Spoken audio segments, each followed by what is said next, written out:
Shalimar Jewelry inaugural offer. Flat 9% VA on gold ornaments, 12,500 off on purchase of 1 kg silver.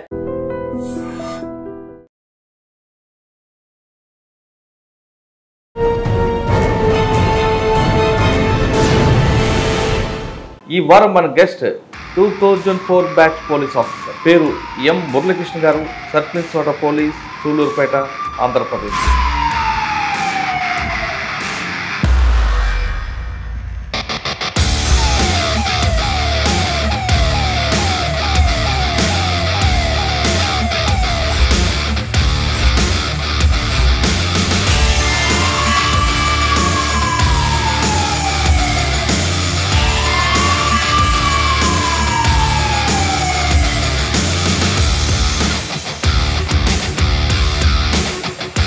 అంటే cycles మీద వెళ్ళేవాడు కానీ పక్కకి వెళ్ళిపోవడం అంటే కొంచెం ఒక క్రేజీగా అంటే అనిపించింది. అంటే పోలీస్ జాబ్ అంటే ఇంత చీమకుర్తిలో ఫ్లోటింగ్ ఏరియా రకరకాల స్టేట్ల నుంచి వస్తుంటారు. అక్కడ ఒక క్రైమ్ చేసింది జరిగిందంటే ఆ ఎక్యూజ్డ్ మళ్ళీ లారీలో వెళ్ళి హంసా గ్రానైట్లో ఒక ఇన్సిడెంట్, స్టోన్స్ పడిపోయి దాదాపు 15 మంది వెళ్ళిపోయారు. ఇది డబుల్ మర్డర్ కేసులు ఉన్నాయి, కన్విక్షన్ ఉంది, వాటి గురించి చెప్పండి. ఒక వ్యక్తి కాలిపోయి ఉన్నాడు, చనిపోయి ఉన్నాడు.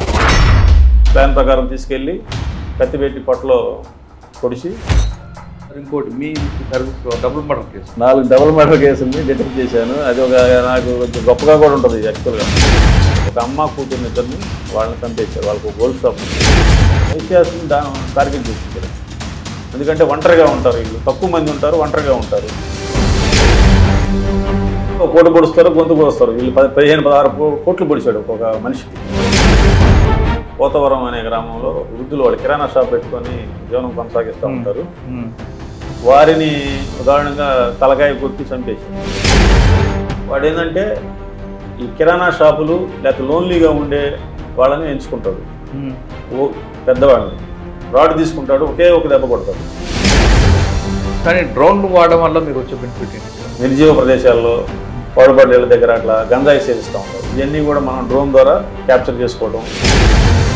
శ్రీహరికోట అక్కడ ఏం జరిగిన మొత్తం వరల్డ్ వైడ్గా సూళ్లూరుపేట ఫేమస్. సేలం నుంచి ఒక ఫోన్ వచ్చింది, శ్రీహరికోటలో ఏదో బాంబు సంబంధించి.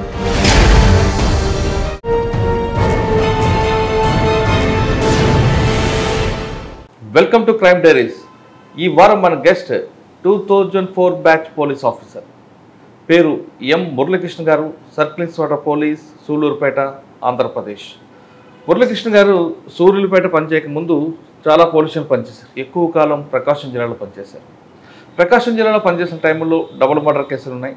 ఆ డబుల్ మర్డర్ కేసులు ఎలాంటి క్లూస్ లేని కేసులో కూడా క్లూస్ సంపాదించడం తో పాటు అందులో నేరస్తుడికి శిక్ష పడేలా ఆయన దర్యాప్తు చేశారు.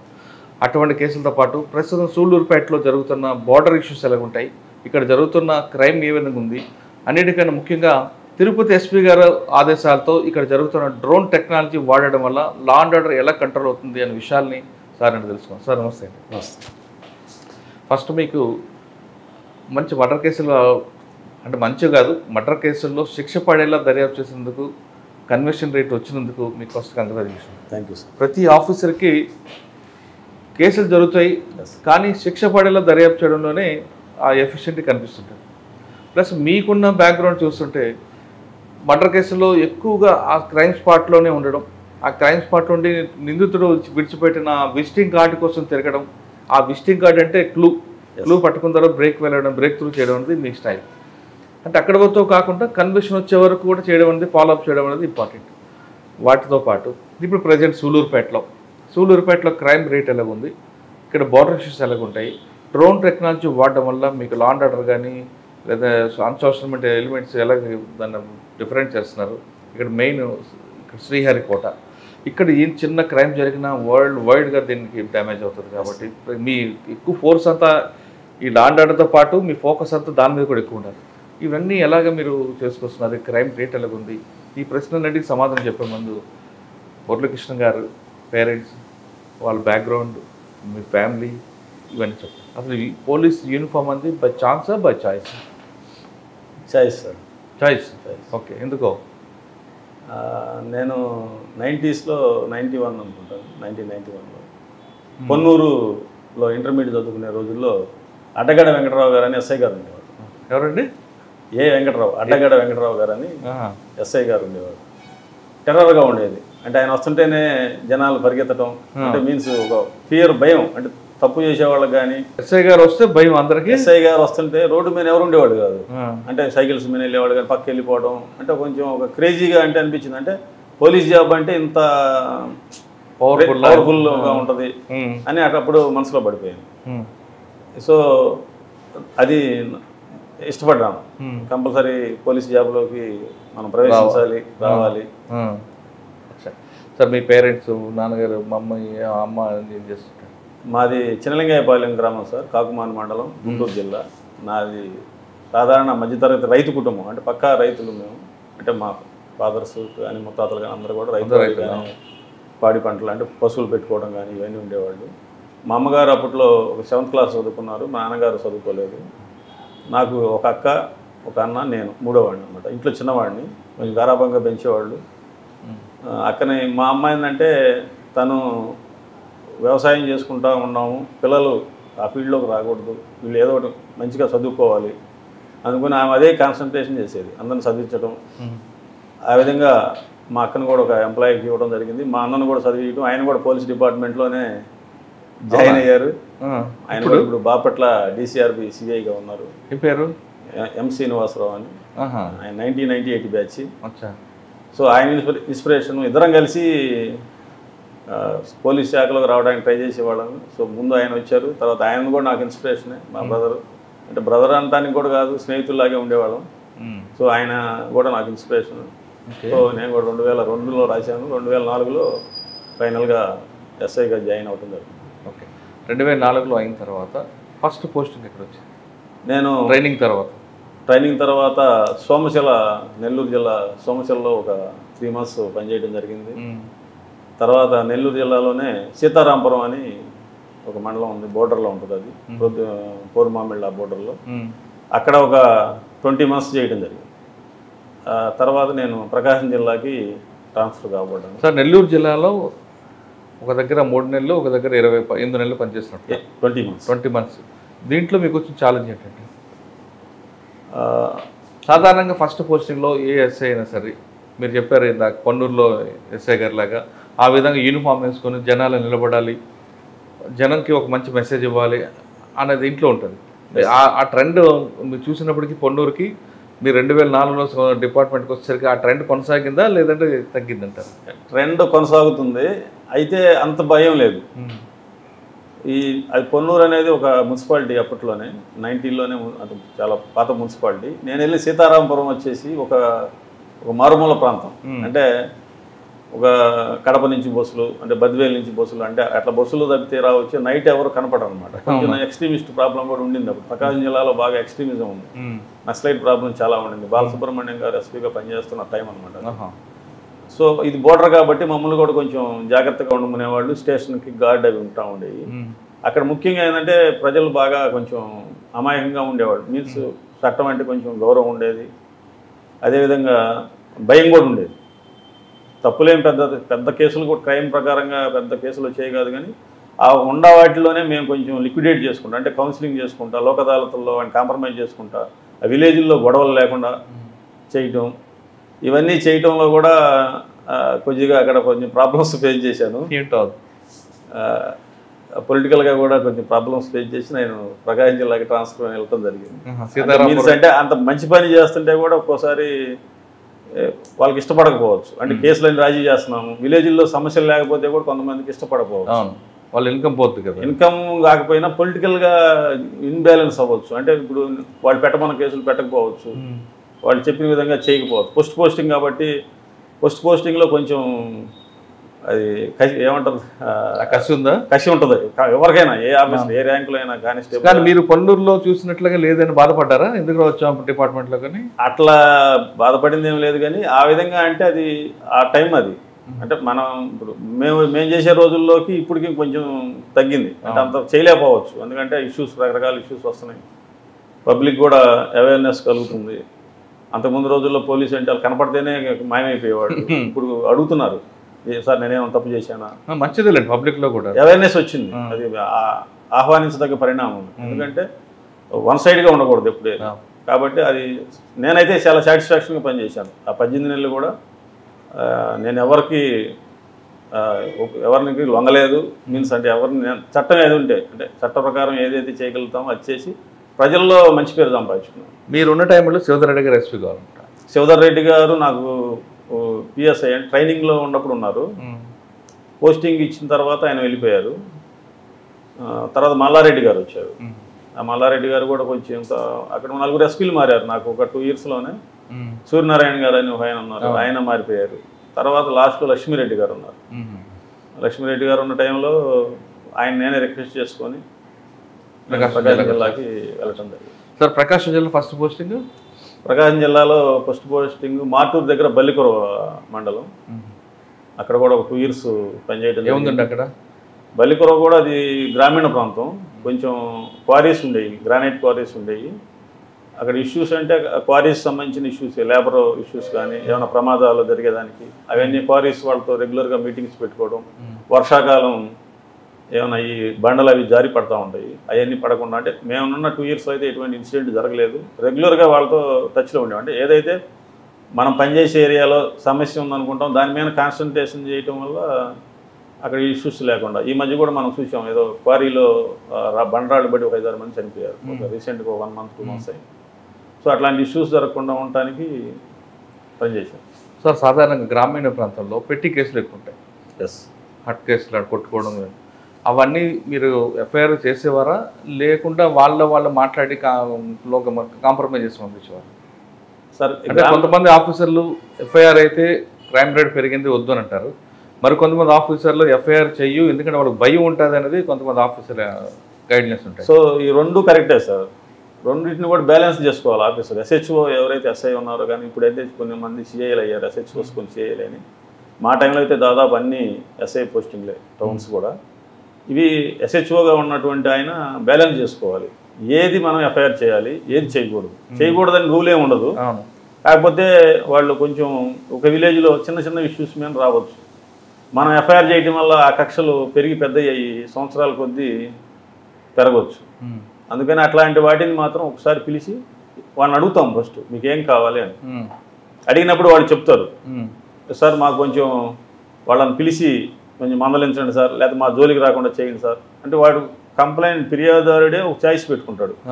కొంతమంది కంపల్సరీ కేసే కావాలంటారు. కేసే కావాలన్నప్పుడు దానికి ఇంకా ఆల్టర్నేటివ్ ఏం లేదు, మనం వాళ్ళకి కేసు కట్టాలి. ఇట్లా అడిగినప్పుడు మాత్రం వాళ్ళని పిలిపించి ఏది తప్పు ఏది ఒప్పు, వాడు ఏం చేసి తప్పు చేసింది ఏంటి చెప్పి వాళ్ళ చేతే వాళ్ళకి తప్పు అయిందని చెప్పించుకొని ఇద్దరు సాటిస్ఫై అయితే వాళ్ళ ఊళ్ళో పెద్ద మనుషులు ఎవరో పిలిచి ఇద్దరి మధ్య సమక్షంలో వాళ్ళు రాజీ పడ్డారు, సంతకాలు పెట్టించుకొని పంపించారు. సాధారణ గ్రామీణ ప్రాంతాల్లో ప్రజలు కూడా అండి వాళ్ళ కేసులు అవసరం లేదు, పిలిపించి బెదిరించండి చాలు సార్ మాకు అంటారు. అంటే వాళ్ళు ఇంకొకసారి మా జోలికి రాకుండా చేయండి, వాడు కేసు పెట్టి మళ్ళీ నేను ఎందుకు కోర్టు చుట్టూ తిరగాలి, మళ్ళీ వీడిని పర్మనెంట్గా శత్రువు చేసుకోవాల్సి వస్తుంది. కేసు పెట్టినప్పుడు ఇంటి పక్కనే ఉంటారు, లేదా పొలం తగాదాలు ఉంటాయి, చిన్న ఏదో తిట్టుకుంటూ ఉంటారు. వాళ్ళు అడిగేది కూడా పోలీస్ స్టేషన్కి వెళ్ళాను నేను, వాళ్ళని పోలీసు వాళ్ళు పిలిచారు, వాళ్ళని మందలించారు, భయం పెట్టారు, అదొకటే ఆ జోలికి రాకుండా చేస్తే చాలు అనేది ఒక సామాన్యమైన మానవుడి ఒక కోరిక. అది ఏదో ఇంజరీస్ ఉండయి అట్లాంటి వాటిలో మాత్రం కంపల్సరీ వాళ్ళు వద్దన్నా కానీ మేము కేసులు కడతాం. అది ఎమ్మెల్సీ అవుతుంది. ప్లస్ ఇంకోసారి కూడా ఏదైనా జరగవచ్చు, అది తరగలరాని సార్ తగిలితే ఏదైనా ప్రాణాపాయం కూడా ఉంటుంది. కాబట్టి అవతల వాడికి కూడా భయం ఉండాలి. ఓకే, ఆ పోలీస్ తర్వాత ఎందుకు వచ్చారు? తర్వాత నేను సంతనూతలపాడు అని ఒంగోలు పక్కనే ఉంటుంది, అక్కడ ఒక 6 months పనిచేశాను. అక్కడ అంటే అప్పుడు ఉన్నటువంటి ఎస్పీ గారు సిఎస్ఆర్ కేఎల్ఎన్ రాజు గారు అని ఉన్నారు. అక్కడ అంటే నా పనితీరు కావచ్చు, లేదా పక్కన ఉన్నటువంటి సీమకుర్తి ఎస్ఐకి ప్రమోషన్ రావడం వల్ల నన్ను అక్కడికి షిఫ్ట్ చేయడం జరిగింది. చీమకుర్తి అంటే ఇందాక బల్లికొరలో కొద్దిగా ఉంటాయి గ్రానైట్స్, చీమకుర్తి అంటే అది వరల్డ్ ఫేమస్ గెలాక్సీ గ్రానైట్ ఉండే ఏరియా. నిత్యం కూడా అక్కడ విపరీతమైన ట్రాఫిక్ ఉంటుంది, లారీలు, ట్రాన్స్పోర్టేషను, ఈ లేబర్ రకరకాల ప్రదేశాల నుంచి వస్తారు, రాజస్థాన్ నుంచి, ఒరిస్సా నుంచి, మధ్యప్రదేశ్ నుంచి, తమిళనాడు నుంచి. ఈ నిత్యం ఆ టౌన్లో 10,000 మంది ఈ కార్మికులే తిరుగుతూ ఉంటారు.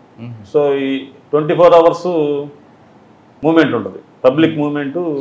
మనకి ఏదన్నా 12 తర్వాత ఈ టౌన్లో ఆగిపోతుందని అట్లేం లేదు, నైట్ తిరుగుతూనే ఉంటారు, కొంచెం అలర్ట్గా ఉండాలి. సో అక్కడ కూడా ఛాలెంజెస్ ఏంటంటే కొన్ని అక్కడ కూడా ఛాలెంజెస్ ఏంటంటే కొన్ని గ్రానైట్ క్వారీలకి మ్యాగజైన్లు ఉంటాయి, ఎక్స్క్లూజివ్ లైసెన్స్లు ఉంటాయి, వాటన్నిటి తనిఖీ చేసుకోవడం, అక్కడ ఎటువంటి ప్రమాదాలు జరగకుండా క్వారీ మేనేజర్స్తో వాళ్ళతో మీటింగ్లు పెట్టుకోవడం, ఈ సిఐటియు లేకపోతే ఇట్లాంటి కార్మిక సంఘాలతో కూడా మీటింగ్ పెట్టి వాళ్ళ సేఫ్టీ మెజర్స్ ఏమైతే తీసుకోవచ్చో అవన్నీ కూడా తీసుకోవడం. కొంచెం ట్రాఫిక్ ఇష్యూ ఉండేది, అప్పుడు బైపాస్ లేదు చేమకుర్తిలో. అప్పుడు మేము కూడా అక్కడ లోకల్ ఎమ్మెల్యే గారికి కూడా బైపాస్ ఉంటే బాగుంటుందని సజెస్ట్ చేయడం జరిగింది. అది తర్వాత రోజుల్లో ఇప్పుడు బైపాస్ వచ్చి కొంచెం చేమకుర్తి కూడా ట్రాఫిక్ ఫ్రీ అయింది. సార్, చేమకుర్తిలో ఫ్లోటింగ్ ఏరియా రకరకాల స్టేట్ల నుంచి వస్తుంటారు. అక్కడ ఒక క్రైమ్ చేసింది జరిగిందంటే ఆ ఎక్యూజ్డ్ మళ్ళీ లారీలో వెళ్తుంటాడు. Yes, okay. ఇక్కడ డిసీజ్డ్ నోన్ కాదు, ఎక్యూజ్డ్ నోన్ కాదు. అటువంటి కేసులు మరి ఎలా ఐడెంటిఫై చేసేవారు? మర్డర్ అనే అవసరం లేదు, జస్ట్ కొట్టుకోవడం, లారీకి వెళ్ళిపోతాడు, ఏదో ఒకటి జరుగుతుంటుంది. ఒక మాఫియా అంటే అంత మొత్తంలో ఉండేవాళ్ళు కాదు. యాక్చువల్గా ఏంటంటే పని చేయడానికి బయట ప్రాంతాల నుంచి వచ్చిన వాళ్ళు ఎవరైనా కానీ సాధారణంగా ఏం చేస్తారంటే వాడు వాడు వెళ్ళే ఉండే రూమ్లో ఉండటం, లేకపోతే రెస్ట్ తీసుకోవడం చేస్తూ ఉంటారు. ఎప్పుడన్నా అకేషనల్గా కొట్లాటలు జరగవచ్చు. కొట్లాట జరిగినప్పుడు మేమేం చేసేవాళ్ళం అంటే ప్రతి కంపెనీకి ఒక రూల్ పెట్టాను, ఒక బుక్ మెయింటైన్ చేయాలి. మీ దగ్గర ఎవరు పని చేస్తున్నారు, వాళ్ళ ఫోన్ నెంబర్స్ కానీ, ఆధార్ నెంబర్ కానీ, అడ్రస్. అట్లానే ఈ లేబర్ని సప్లై చేసే కాంట్రాక్టర్స్ ఉంటారు, మెస్సలు మెయింటైన్ చేసి ఒక 50 మందిని, వాళ్ళ దగ్గర కూడా బుక్. అంటే వీళ్ళు ఏం చేస్తారంటే విజయవాడ నుంచి కానీ అట్లా సుదూర ప్రాంతాల నుంచి రైల్వే స్టేషన్ల దగ్గర బయట నుంచి వచ్చే వర్కర్స్ వచ్చిన వాళ్ళని తీసుకొని వస్తూ ఉంటారు. సో వాళ్ళకి ఒక రికార్డ్ మెయింటైన్ చేయడం కోసం ఈ బుక్ అనేది పెట్టడం జరిగింది. ఎందుకంటే అంతకుముందు హంస గ్రానైట్లో ఒక ఇన్సిడెంట్ జరిగింది. రాళ్ళు పడిపోయి 2008-9 అనుకుంటుంది, స్టోన్స్ పడిపోయి దాదాపు 15 మంది చనిపోయారు. అయ్యో. అప్పుడు కొంతమందిని ఐడెంటిఫై చేయడానికి చాలా కష్టమైంది. సో ఈ ఇన్సిడెంట్స్ అన్నీ కూడా బేస్ చేసుకొని ఒక రిజిస్టర్లో మెయింటైన్ చేయడం అలవాటు చేసాము. అక్కడ కంప్యూటరైజేషన్ వచ్చేసేమో కంపెనీస్ వాళ్ళకి, ఈ లేబర్ కాంట్రాక్టర్స్కి వచ్చేమో బుక్ మెయింటైన్ చేయడం. మీ దగ్గరకు ఎవరు వచ్చినా కానీ వాడి నెంబర్, ఆధార్ నెంబర్ పెట్టుకోవడం, వారి యొక్క ఏజ్, ఏ నేటివ్ ప్లేస్ ఎక్కడ, ఫోన్ నెంబర్, ఎవరి ద్వారా వచ్చారు, ఇట్లా పెట్టుకోవడం వల్ల ఏంటంటే మాకు ఒక స్ట్రీమ్ లైన్ అయింది వర్కర్స్. కానీ చేమకుర్తి అనగానే చాలామంది పోలీసుల ఆఫీసర్కి డబ్బులు వస్తాయంటారు, వస్తూ అంటారు కదా, అవన్నీ ఒక అపోహలని అంటాను నేను. డబ్బులు అనేది పోలీస్ శాఖలో చేమకుర్తిలో వస్తాయా లేకపోతే ఇంకోసారి వస్తాయి అనేది అవన్నీ బయట పబ్లిక్ యొక్క అది అపోహ. చేమకుర్తి గ్రానైట్ కంపెనీల వాళ్ళు డబ్బులు ఇచ్చేది అట్లాంటిది ఏమి ఉండదు సార్. ఆయన ఇచ్చిన వేరే డిపార్ట్మెంట్ ఉండే, మీ డిపార్ట్మెంట్కి ఇవ్వడం అట్లా వాళ్ళకి వేరే వాళ్ళకి కూడా ఇస్తారని చెప్పను. వాళ్ళకి ఏదైనా లొసుకులు ఏమన్నా ఉంటే అది ఎక్కడైనా జరుగుతాయి కదా, ఎక్కడైనా జరుగుతూ ఉంటాయి సార్. చేమకుర్తి తర్వాత నేను ప్రమోషన్ వచ్చింది సార్ నాకు. చేమకుర్తిలో ప్రమోషన్ వచ్చింది. చేమకుర్తి నుంచి జస్ట్ ఒక 5-6 నెలలు ఒక ఎస్బీ, అప్పుడు రఘురామరెడ్డి గారు ఎస్పీ గారు ఉన్నారు. రఘురామరెడ్డి గారు ఎస్పీగా ఉన్నప్పుడు ఎస్బీ కమ్ తాలూకా పోలీస్ స్టేషన్లో టెంపరీగా ఒక 3 నెలలు చేశాను. అప్పుడు ఎన్మార్ట్ అని ఒక కేసు చేయడం జరిగింది. ఏదండి ఎన్మార్ట్ అంటే చైన్ సిస్టమ్, అది అదే మల్టీ లెవెల్. అది అప్పుడు నిషేధం ఉండింది. దాన్ని గుజరాత్ వెళ్ళి, సూరత్ వెళ్ళి ముద్దాయిల్ని పట్టుకొచ్చాను. MLM దీంట్లో రఘురామరెడ్డి గారు గట్టిగా పనిచేసేవారు. గతంలో ఆంబే మీద కూడా ఆయనే కర్నూలు ఫస్ట్ ప్రకాశంలో మొదటి ఎస్పీ గారు ఆయన. అప్పుడు ఉన్నప్పుడు ఆ కేసు కొంచెం బాగా ఛాలెంజింగ్ కేసు. పర్సనల్గా నేను ఎక్కువ ఇన్వాల్వ్ అయ్యి అండ్ మా టీమే ఎక్కువ దాన్ని డీల్ చేసింది. అంటే మెయిన్ ముద్దాయిని మేమే పట్టుకొచ్చాం. ఎక్కడ? గుజరాత్, సూరత్లో. ఓకే. తర్వాత అది కంపెనీ అంతా బంద్ అయింది. తర్వాత ప్రమోషన్ వచ్చింది సార్. ప్రమోషన్ వచ్చి సిఐడికి ట్రాన్స్ఫర్ అయ్యాను. ఎక్కడ? సిఐడి వచ్చి నెల్లూరు చేశాను, తర్వాత గుంటూరు చేశాను. అంటే గుంటూరు చేసిన, నెల్లూరు చేసిన, ప్రకాశం జిల్లా కేసులు చూస్తూ ఉండేవాడు. అంటే అందులో ఏమైనా బ్రేక్ త్రూ కేసులు ఉన్నాయండి? బ్రేక్ త్రూ అంటే ఒక బీఈడి కాలేజీది కందుకూరులో ఒక దాని మీద ఎంక్వైరీ రిపోర్ట్ రాశాను. దాని మీద ఒక కేసు చేయడం జరిగింది. అంటే వాళ్ళ అక్రమాలు, బీఈడి కాలేజీలు, చైన్ ఆఫ్ వినుకొండలో నేటివ్ రఫీ గారు అని ఆయన కాలేజీలు పెట్టి స్టూడెంట్స్ లేకపోవడం, వాళ్ళు ఏదో మేనేజ్ చేస్తూ ఉంటే దాని మీద ఎంక్వైరీ చేసి రిపోర్ట్ ఇవ్వడంతో దాని మీద కేసు ఫైల్ చేశారు. తర్వాత సిఐడి తర్వాత ఇంటెలిజెన్స్ చేసే టైంలో, సిఐడి చేసే లాస్ట్ టైంలో డీజీపీ రాముడు సార్ దగ్గర పేషీలో పనిచేశాను. 2014 జేవి రాముడు సార్ డీజీపీగా ఉన్నారు. హైదరాబాద్లో ఉండేది అప్పుడు ఆఫీసు. సార్ ఆఫీస్లో పేషీ ఇన్స్పెక్టర్గా వర్క్ చేయడం జరిగింది. సారు ఇక రిటైర్ అయ్యి 2016లో వెళ్ళేటప్పుడు జూలైలో అప్పుడు మళ్ళీ ఒంగోలు రూరల్ సర్కిల్కి ఇన్స్పెక్టర్గా వచ్చాం. ఇంకా అక్కడ నుంచి స్టార్ట్ అయింది ఇది ఇన్వెస్టిగేషన్. 2 years సార్ అక్కడ చేసింది. రూరల్ సర్కిల్ 2 years చేసిన తర్వాత మళ్ళీ ఇంటెలిజెన్స్కి తీసుకున్నారు. తీసుకొని మళ్ళీ ఆర్పి ఠాకూర్ సార్ దగ్గర పేషీ ఇన్స్పెక్టర్ చేయడం జరిగింది. తర్వాత ఇంటెలిజెన్స్లో 21 దాకా పనిచేశాను ఒంగోలులోనే. ఇక 21 నుంచి మళ్ళీ బయటకు వచ్చి కొంచెం పోస్టింగ్లు అవి దొరకలేదు, కొంచెం ఇబ్బంది పడ్డాం. సరే ఆ పడ్డాన్న టైంలో కూడా మాకు ఇచ్చిన అన్నారే నా మెంటాలిటీ ఎలా ఉంటుందంటే మనకు అప్పచెప్పిన పని ఏదైనా కానీ జాగ్రత్తగా చేసి పెట్టడం అనేది మనకు ఏమైనా ఆఫీసర్ మన నమ్మి ఏదైనా వర్క్ అప్ చెప్పినప్పుడు దాన్ని క్లీన్గా అంటే శుభ్రంగా పనిచేసి సంపూర్ణంగా చేసి ఇవ్వడం అనేది నా అలవాటు. దాంట్లో భాగంగా కొన్ని కేసులు కూడా చేయడం జరిగింది. తర్వాత బాపట్ల DCRB DTRB కొత్త జిల్లాలు ఏర్పడ్డాయి. కొత్త జిల్లాలు ఏర్పడి 22లో ఏప్రిల్ 22 ఏప్రిల్ మేలో నేను బాపట్లకి వెళ్ళాను. అప్పుడు నేనే DCRB చూడాల్సి వచ్చింది, CCS చూడాల్సి వచ్చింది, ట్రాఫిక్ వింగ్ చూడాల్సి వచ్చింది. అట్లా 3-4 వింగ్స్ అన్నీ కూడా చూసి అక్కడ 1 year పనిచేసిన తర్వాత PTC ఒంగోలులో మళ్ళీ 1 year చేశాను. అక్కడి నుంచి ఇక్కడికి. ఓకే, ఇక్కడ రాకముందు మీది డబుల్ మర్డర్ కేసులు ఉన్నాయి, కన్వెన్షన్ ఉంది, వాటి గురించి చెప్పండి. ఒంగోలు రూరల్ సర్కిల్ CAగా చేసేటప్పుడు సంతనూతలపాడు పోలీస్ స్టేషన్ పరిధిలో డిసెంబర్ నెల అది 2016 ఒక వ్యక్తి కాలిపోయి ఉన్నాడు, చనిపోయి ఉన్నాడు. ఒకటిని అక్కడికి వెళ్ళాము. ఆ పొలం ఆ ల్యాండ్ వాళ్ళు చెప్పడం జరిగింది. వెళ్ళాము, అక్కడ SI గారిని తీసుకొని సీన్ విజిట్ చేసి అన్నీ చూసుకున్నాము. కానీ ఐడెంటిఫై కాల. ఒంగోలు పక్కనే ఉంటుంది అది. ఒంగోలు అంతా కూడా కొంచెం రౌడీజం సంచలనంగా ఉండింది. అది అంటే తగ్గిపోయింది రౌడీజం. ఒంగోలులో తమరు చెప్పినట్టుగా ఒకప్పుడు రూపాయికి 5 రూపాయలు 10 రూపాయలకి మర్డర్ చేసే రోజుల నుంచి Addanki circle rowdyism Kishore Kumar SP sir పనిచేసిన తర్వాత అది ఆటోమేటిక్ తగ్గిపోతూ ఉండేక తగ్గిపోయింది సార్. మేము వచ్చేసరికి ఇలా రౌడీజం దాదాపుగా లేదు అప్పుడు. లేదా ఇది శివారు ప్రాంతం ఒంగోలుకి, కానీ లిమిట్స్ వచ్చేసి ఒంగోలు రూరల్ సర్కిల్ కింద వస్తుంది. ఐడెంటిఫై కాలేదు. ఆ ఫొటోస్ తీసుకున్నాం. ఒంగోలు నగరం అంటే ఒంగోలులోకి సంబంధించిన అయి ఉంటాడు ఇతను, ఏదో చంపేసి అక్కడ కాల్ చేశారు, అన్వాడు దొరకకుండా కాల్ చేశారు. సో అవి పార్కులు ఎక్కడ పడితే అక్కడ మొత్తం పాంప్లెట్స్ అంటివ్వడం అవన్నీ చేయడం జరిగింది. ఒక 4వ తారీఖు అది బాడీ ఐడెంటిఫై అయితే 8వ తారీఖు ట్రేస్ అయింది. అది ఒక cell phone shop Venkata Subbarao అని అతనిదని వాళ్ళ యొక్క బ్రదర్స్ వాళ్ళు ఐడెంటిఫై చేయడం జరిగింది.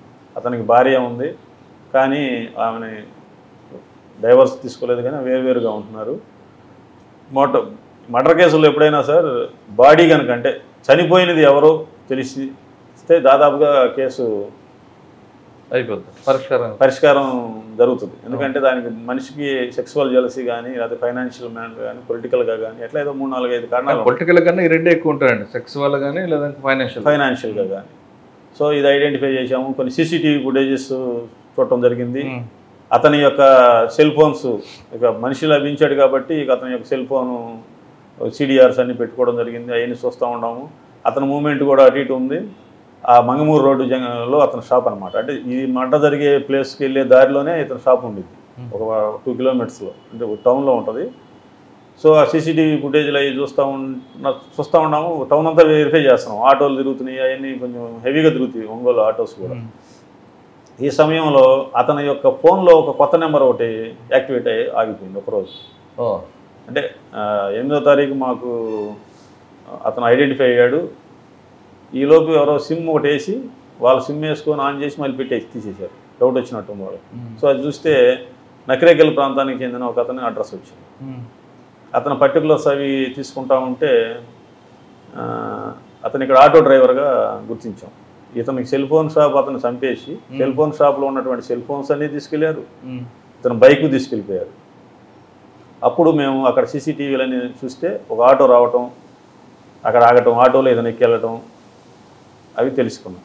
తర్వాత మళ్ళీ ఒక రోజు ఒక బైక్ మ్యాన్ వచ్చి ఒక మూటలో సెల్ ఫోన్ షాప్లో ఉన్నటువంటి ఫోన్స్ అన్నీ కూడా తీసుకెళ్ళడం జరిగింది. సో ఈ విధంగా జరుగుతున్న టైంలో పర్సన్ ఐడెంటిఫై అయ్యాడు. ఫోన్ నెంబర్ ద్వారా యాక్టివేట్ చేయడం వల్ల, అంటే ఆ ఫోన్లో యాక్టివేట్ చేయడం వల్ల అతను ఐడెంటిఫై అయ్యాడు. ఐడెంటిఫై అతని కోసం వాచ్ చేసుకుంటా ఉన్నాం. ఒకరోజు మళ్ళీ వచ్చాడు అతను, మళ్ళీ షాప్లో ఇంకేమైనా మిగిలిపోయినట్టు మర్డర్ చేసిన తర్వాత బండి అవి తీసుకుని వెళ్ళిపోయాడు, షాప్లో ఉన్న మనీ వరకు తీసుకుని వెళ్ళిపోయాడు.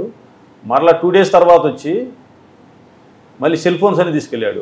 అంటే అలవాటైంది ఇతనికి. ఓహో ఇది పేపర్ చూసుకుంటారు వాళ్ళు. ముద్దాయిలు ఎప్పుడైనా ఏం చేస్తారంటే మనం చేసింది ఏమైనా ఐడెంటిఫై అయిందా లేదా, 2 రోజులు 3 రోజులు పేపర్ చూసుకున్నాడు, ఎవరు రాలా. 4వ తారీఖు 3వ తారీఖు నైట్ మర్డర్ చేశాడు, 6వ తారీఖు వచ్చి ఫోన్స్ ఎత్తుకెళ్ళాడు, 8వ తారీఖు ఐడెంటిఫై అయింది, మళ్ళీ 16వ తారీఖు మళ్ళీ వస్తున్నాడు. ఇంకేమన్నా అడుగు పొడుగు దాంట్లో ఏమన్నా ఉంటే అని తీసుకెళ్దామని. ఆ ఇన్ఫర్మేషన్ మేము ఆల్రెడీ ట్రాకింగ్లో ఉన్నాం కాబట్టి పట్టుకున్న తర్వాత దీంట్లో మేము చేసిన ఈ కేసులో లైఫ్ కన్విక్షన్ వచ్చింది అతను. సూపర్. ఎందుకు వచ్చిందంటే ఇతను దొంగతనం చేసిన తర్వాత బైక్ తీసుకెళ్ళి ఆర్టీసీ బస్ స్టాండ్లో పార్కింగ్లో పెట్టి ఒక స్లిప్ తీసుకున్నాడు, వెళ్ళిపోయాడు. అది ఒకటి. రెండోది 6వ తారీఖు వచ్చిన తర్వాత వచ్చి లాడ్జీలో పడుకున్నాడు, అక్కడ రికార్డ్ అయ్యి ఉంది. మళ్ళీ షాపులో వస్తువులు దొంగతనం చేసి ఒక బ్యాగ్లో తీసుకుని ఆర్టీసీ బస్ స్టాండ్లో స్టోర్ రూమ్లో పెట్టాడు, అదే ఒక స్లిప్ తీసుకున్నాడు. ప్లస్ కత్తి ఒకటి కొన్నాడు మర్డర్కి ఉపయోగించడానికి. చైనా బజార్ ఉంది, చైనా బజార్ సీసీటీవీ ఫుటేజ్ దొరికింది. పెట్రోల్ బంక్లో కొన్నాడు, అక్కడ వీడియో ఫుటేజ్ వచ్చింది. ఈ వీడియో ఫుటేజీలు cell phones, petrol bunk, China బజార్లో కత్తి కొనేది, పార్కింగ్ ప్లేసు, ప్లస్ ఈ లగేజ్ పెట్టుకునే లగేజ్ కౌంటర్ స్లిప్, ఈ 4 బేస్ చేసుకొని సర్కమ్స్టాన్సెస్. ఐ విట్నెస్లు లేరు ఎవరు. అంటే షాప్లోకి వచ్చి మాట్లాడుతూ ఉండేవాడు, ఇతనికి పరిచయం. అతను ఆ సెల్ ఫోన్ షాప్ ఎవరైతే డిసీజ్ ఉన్నాడో చనిపోయిన వ్యక్తి, ఇతనికి పరిచయం. ఎందుకు ఎలా పరిచయం అంటే ఈ ఆటోలో ఎప్పుడన్నా ఇతను స్త్రీల దగ్గరికి వెళ్తూ ఉంటాడు, వ్యభిచారుల దగ్గరికి అట్లా వెళ్తూ ఉండేవాడు, అందుకని ఆ విధంగా పరిచయం. ఇతని యొక్క అలవాటుని చేసుకొని ఆ రోజు ఇతను వచ్చినప్పుడు అతని దగ్గర ఒక 50,000 రూపాయలు చూశాడు. అతను లెక్కేసుకొని కౌంటర్లో పెట్టుకుంటున్నాడు. సో ఇతనికి బాగా అవసరం ఉంది. ఇంట్లో చాలామంది ఇతని మీద ఆధారపడి ఉన్నారు, పేద కుటుంబం అక్యూజులు. సో ఒక 50,000 లభిస్తాయి నాకు, ఈరోజు ఇతను ప్లాన్ చేయాలి, చంపేయాలని డిసైడ్ చేసుకొని మధ్యాహ్నం నుంచి ఒక కత్తి కొనుక్కోవడం, సాయంత్రానికి పెట్రోల్ కొనుక్కోవడం. అన్న ఒక మంచి అమ్మాయి ఉందన్న, నేను తీసుకుని వెళ్తాను, తోటలోకి తీసుకెళ్తానని చెప్పడం చేసి దాని ప్లాన్ ప్రకారం తీసుకెళ్ళి కత్తి పెట్టి పొట్టలో పొడిచి. అంటే అక్కడ అమ్మాయి వచ్చిందా? ఇతను ఏం చేస్తారంటే ఇక్కడ రెండో ఒక మంచి పని జరిగింది. ఇక్కడ ఇతను ఒక ఫ్రెండ్తో మాట్లాడుతూ ఉంటాడు, అతను ఆటో డ్రైవరు. అంటే అమ్మాయియే ఆటో డ్రైవర్ అనమాట. అతనికి తెలియదు. అన్న ఎక్కడ ఉండవు నువ్వు అంటాడు. వాడు నేను మంగమూరు రోడ్ తిరుగుతున్నా, ఒంగోలులో చర్చ్ సెంటర్లో తిరుగుతున్నా అని చెప్తూ ఉంటాడు, బస్ స్టాండ్ అని చెప్తూ ఉంటాడు. ఇతను నమ్మించినప్పుడల్లా ఫోన్ చేస్తూ ఉంటాడు అతనికి. అతను ఏదో చెప్తూ ఉంటాడు, అన్న వస్తుందన్న అంటాడు. అతను వెళ్ళి ఆ తిరగంలోనే సడన్గా కత్తి తీసేసి బొడ్లోంచి పొట్టలో పొడి చేస్తాడు. 2-3 బొడ్లు పడంలోనే అది పడిపోతాడు. కొంచెం ఇతనేమో 5'8" అటు ఉంటాడు డిసీజ్డ్, వీడొచ్చి 5 అడుగులే ఉంటాడు. మనకి నమ్మకం కుదరదు. మనం అన్నీ వాడు ఫోన్ వాడాడు, సెల్ ఫోన్లు సీజ్ చేసాం నకరికల్లో, అన్నీ చేసాం. కానీ ఇప్పుడు మీ బోటి వాళ్ళకంటే సమాజం దృష్టిలో 5 అడుగుల వాడిని అంతా ఎటు చంపేశాడు అనేది డౌట్. వాడిని కొంచెం హార్డ్గా ఇంట్రాగేషన్ చేయగా ఈ ఫోన్ ఇన్ఫర్మేషన్ ఉందిగా, వీడు రోజు మర్డర్ జరిగినప్పుడు మాట్లాడాడు, మర్డర్ జరిగిన తర్వాత ఒక ఫోన్ నెంబర్తో మాట్లాడుతున్నాడు. ఆ నెంబర్ చూస్తే ఒక ఆటో డ్రైవర్, ఏళ్ళ ఊరు అతనిదే, వాడు కూడా కలిసి ఇద్దరం కలిసి చేసాం సార్ అన్నాడు.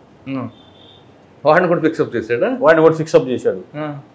మేము కూడా దాదాపు ఆల్మోస్ట్ వాళ్ళు వాడిని ఎంత హార్డ్గా చేసినా వాడు కూడా ఉన్నాడు సార్ అని చెప్తున్నాడు. ఆ సమయంలో మేము కూడా ఇద్దరిని ఫిక్స్ చేసుకున్నాం. ఎట్లా వాడు మనకి లొకేషన్ చూస్తే 2 దగ్గర వస్తాయి. ఒంగోలు పట్టణంలో చిన్న పట్టణం అది. వాడు ఎట్లా మంగమూరు రోడ్లో ఈ ప్రదేశానికి దగ్గరగా కూడా ఆటో వచ్చి వెళ్ళిపోతూ ఉంటాడు వాడు, వాళ్ళ యొక్క గిరాకీని బట్టి. సో దాదాపుగా వాడిని కూడా ఫిక్స్ చేసుకున్నాం. ఇద్దరు ఈ మర్డర్ చేసింది ఇద్దరు అని. నాకు ఒక మంచి అలవాటు అనుకుంటున్నాను, అది ఉంటుంది. మార్నింగ్ 5కి 4:35 ఎప్పుడైనా లెగుస్తూ ఉంటాను. జనరల్గా 5కి లెగుస్తాను. ఒకసారి కాస్త ఒక 15 నిమిషాలు మెడిటేషను అది జరుగుతూ ఉంటుంది. అప్పుడు ఆలోచించాను, కొంచెం ఏదో తప్పు జరుగుతుంది అనుకున్నట్టు అనిపించింది, మనసుకు అనిపించింది. అంటే నేను 100% కూడా అనుకోలేదు. ఒకసారి మళ్ళీ వీడిని అంటే ఆ రోజు చూపించాలి ఇంక అరెస్ట్ అంతా, పిక్చర్ అంతా అయిపోయింది, రికార్డ్స్ అంతా తీసుకున్నాం, ఎవిడెన్స్ అంతా తీసుకున్నాం. వాడిని మద్దిపాడు పోలీస్ స్టేషన్లో పెట్టుకున్నాం. మార్నింగ్ ఆలోచిస్తే ఏదో కొంచెం తేడాగా అనిపిస్తుంది. వీడు వాడిని చూస్తున్నాడు, వాడేమో నాకు తెలియదు అంటున్నాడు, కానీ ఫోన్లో ఏమో ఇద్దరు మాట్లాడుకున్నట్టుంది. ఒక్కసారి ఫైనల్గా మళ్ళీ వెరిఫై చేసుకుందామని మార్నింగ్ అట్లానే 6:30కి వెహికల్ పిలిపించుకొని డైరెక్ట్గా పోలీస్ స్టేషన్కి వెళ్ళాను. నిజం చెప్పు, ఏం జరిగింది? నువ్వు చెప్తే నీకు కూడా ఏదైనా సాయం చేయడానికి ఉంటుందని మా జనరల్ కొంచెం మోసం చేస్తాం వాళ్ళని, నిజం చెప్తే మీకు సాయం చేస్తామని. దాంట్లో చెప్తే సార్ మీరు ఎంతసేపటికి నువ్వుగా ఇంకెవరు ఉండవు, నువ్వు ఒకటే చేసావా ఇంకెవరిని ఉండారా, నువ్వు ఒకటే చేసావా అంటే మా స్టాఫ్లో కూడా మేము కూడా అడుగుతూ ఉంటాం, అంటే వాడి పర్సన్ చూసి. అందుకని నేను వాడి మేము చెప్పాను సార్, వాడు కూడా ఉంటే తోడుగా ఉంటుంది, వాడికి కొంచెం డబ్బులు గల్లాడు, వాడి ఇద్దరికి కలిసి బెయిల్ తీసుకోవచ్చు. డబ్బులు అంటే మీరు వీడికన్నా కొంచెం ఫైనాన్షియల్, వాడు ఆటో డ్రైవరే, సేమ్ విలేజే అని చెప్పి వాడి మీద కూడా చెప్పాను సార్. వాడిలో అయితే యాక్చువల్గా లేడు అన్నాడు. ఒకసారి ఊపిరి పీల్చుకున్నాను, ఎందుకంటే మర్డర్ కేసు. ఏదైనా చిన్న చిన్న కొట్లాట కేసులు మనకి ఎవిడెన్స్లో అబద్ధాలు చెప్పినా అది ఏదైనా ఒకసారి పొరపాట్లు జరిగి ఉండొచ్చాము. అది ఒక మర్డర్ కేసు అంటే దాదాపు ఒక 3 నెలలు 4 నెలలు 5 నెలలు బెయిల్ రాకపోవచ్చు. ఒక లైఫ్ ఒక జీవితం అంతా క్లోజ్ అయిపోయింది అది. సో మళ్ళీ ఎస్పీ గారి దగ్గరికి వెళ్ళి సార్ ఇట్లా జరిగింది సార్ అంటే, సరే యాజ్ ఇట్ ఈజ్ మెరిట్స్ ప్రకారం కానీ ఉన్నారు. ఎవరండి ఎస్పీ గారు? త్రివిక్రమ్ వర్మ గారు. As per merits Murali go head అని ప్రెస్ మీట్ పెట్టాము. ఇదే డౌట్ మీడియా వాళ్ళకి కూడా, ఇతనే చేసి ఉంటాడా అని. సో అంటే జనరల్గా మాకు వచ్చిన డౌట్ వాళ్ళకి కూడా వచ్చింది. సరే ఎక్స్ప్లెయిన్ చేసి చెప్పాము, సరే సాటిస్ఫై అయింది. ఇక్కడ ఈ కేసు కన్విక్షన్ ఎందుకు అయిందని అంటే, ఆ షాప్కి వచ్చినప్పుడు చూసిన ఐ విట్నెస్లు ఉన్నారు. అంటే వచ్చినట్టు మర్డర్ చేసినప్పుడు కాదు, ఇతను షాప్కి వచ్చి మాట్లాడటం, సాయంత్రం ఇతను హడావుడిగా ఆటో ఎక్కి వెళ్ళడం, ఇంతవరకు చూశారు. ఇంతవరకు మేము సెక్యూర్ చేసుకున్నాము వాళ్ళని. తర్వాత ఎంత సర్కమ్స్టాన్సెస్ ఏదైతే మనకు వీడియో ఫుటేజ్ లభించింది అంటే, ఇప్పుడు ఎంత కీలకమో చూడండి. ఇప్పుడు కెమెరాలు గవర్నమెంట్ కూడా ఆల్మోస్ట్ ఆల్ షాప్స్ వాళ్ళని కానీ గవర్నమెంట్ తరఫున కూడా కానీ మేము కూడా రిక్వెస్ట్ చేసి చాలా అందరి చేత కెమెరాలు పెట్టిస్తున్నాం. అప్పుడు ఉన్నాయి కెమెరాలు, ఉండటి లభ్యమైన పెట్రోల్ బంకులో ఉన్న కెమెరా, చైనా బజార్లో ఉన్న కెమెరా, ఈ స్లిప్స్, అంటే ఎవిడెన్స్ అనేది ఎంత ప్రాముఖ్యత సంతరించుకుంటుంది అన్నీ పెట్టుకొని మేము చెప్పటం, సాక్షుల చేత చెప్పించడం. అంటే నేను ఎవిడెన్స్ ఆ రోజు కేసు ఇన్వెస్టిగేషన్ చేశాను, ఛార్జ్షీట్ వేసుకున్నాను, వచ్చేసాను. తర్వాత కోర్టు స్టాఫ్ ఉంటారు, వాళ్ళు కూడా ఇంట్రెస్ట్గా ఎస్పీ గారు ఇప్పుడు అందరూ కూడా కోర్టు స్టాఫ్తో కోర్టు మానిటరింగ్ సిస్టమ్ అని ఒకటి పెట్టుకొని జాగ్రత్తగా చేపిస్తున్నారు. కంటెస్ట్ కేసులు అన్నింటిలో కూడా జాగ్రత్తగా వాళ్ళ చేత ఎవిడెన్స్ చెప్పిట్టు. ఆ పీపీ గారు, ఈ 3 చైన్ లింక్ ఇది, పోలీసు, కోర్టు స్టాఫ్, పీపీ గారు ప్రాసిక్యూషన్. ఇప్పుడు మేమిద్దరం ప్రాసిక్యూషన్ పోలీసు గట్టిగా ఉండి సాక్షులు కానీ కేసు పెట్టిన ఎవరైతే కంప్లైంట్స్ ఉన్నారో వాళ్ళు కూడా సరిగ్గా లేకపోతే మళ్ళీ కష్టం అవుతుంది. సో ఈ ముగ్గురు కలిస్తే కనుక 100% కేసులు కన్విక్షన్ అవుతాయి. దీనికి లైఫ్ కన్విక్షన్ వచ్చింది. దానికి సంబంధించి ఒక ప్రశంసాపత్రం కూడా మన దామోదర ఎస్పీ గారు ఉన్నప్పుడు కూడా ఇవ్వడం జరిగింది. ఓకే, ఇప్పుడు ఎక్కడున్నాడంటే జైల్లోనే ఉన్నాడా? Nellore jail, Nellore central jail. Sir ఇంకోటి మీ సర్వీస్లో double murder case, 4 double murder కేసుల్ని డిటెక్ట్ చేశాను. అది ఒక నాకు కొంచెం గొప్పగా కూడా ఉంటుంది. యాక్చువల్గా ఫీల్ కూడా నాకు కొంచెం అంటే ప్రౌడ్గా ఉంటుంది. ప్లస్ మనం సక్సెస్ అయ్యాం. పోలీస్ మీద జనరల్గా పబ్లిక్ ఒపీనియన్ ఎలా ఉంటుందంటే, ఇతను ఏదైనా సాధించాలనుకుంటారు వాళ్ళు.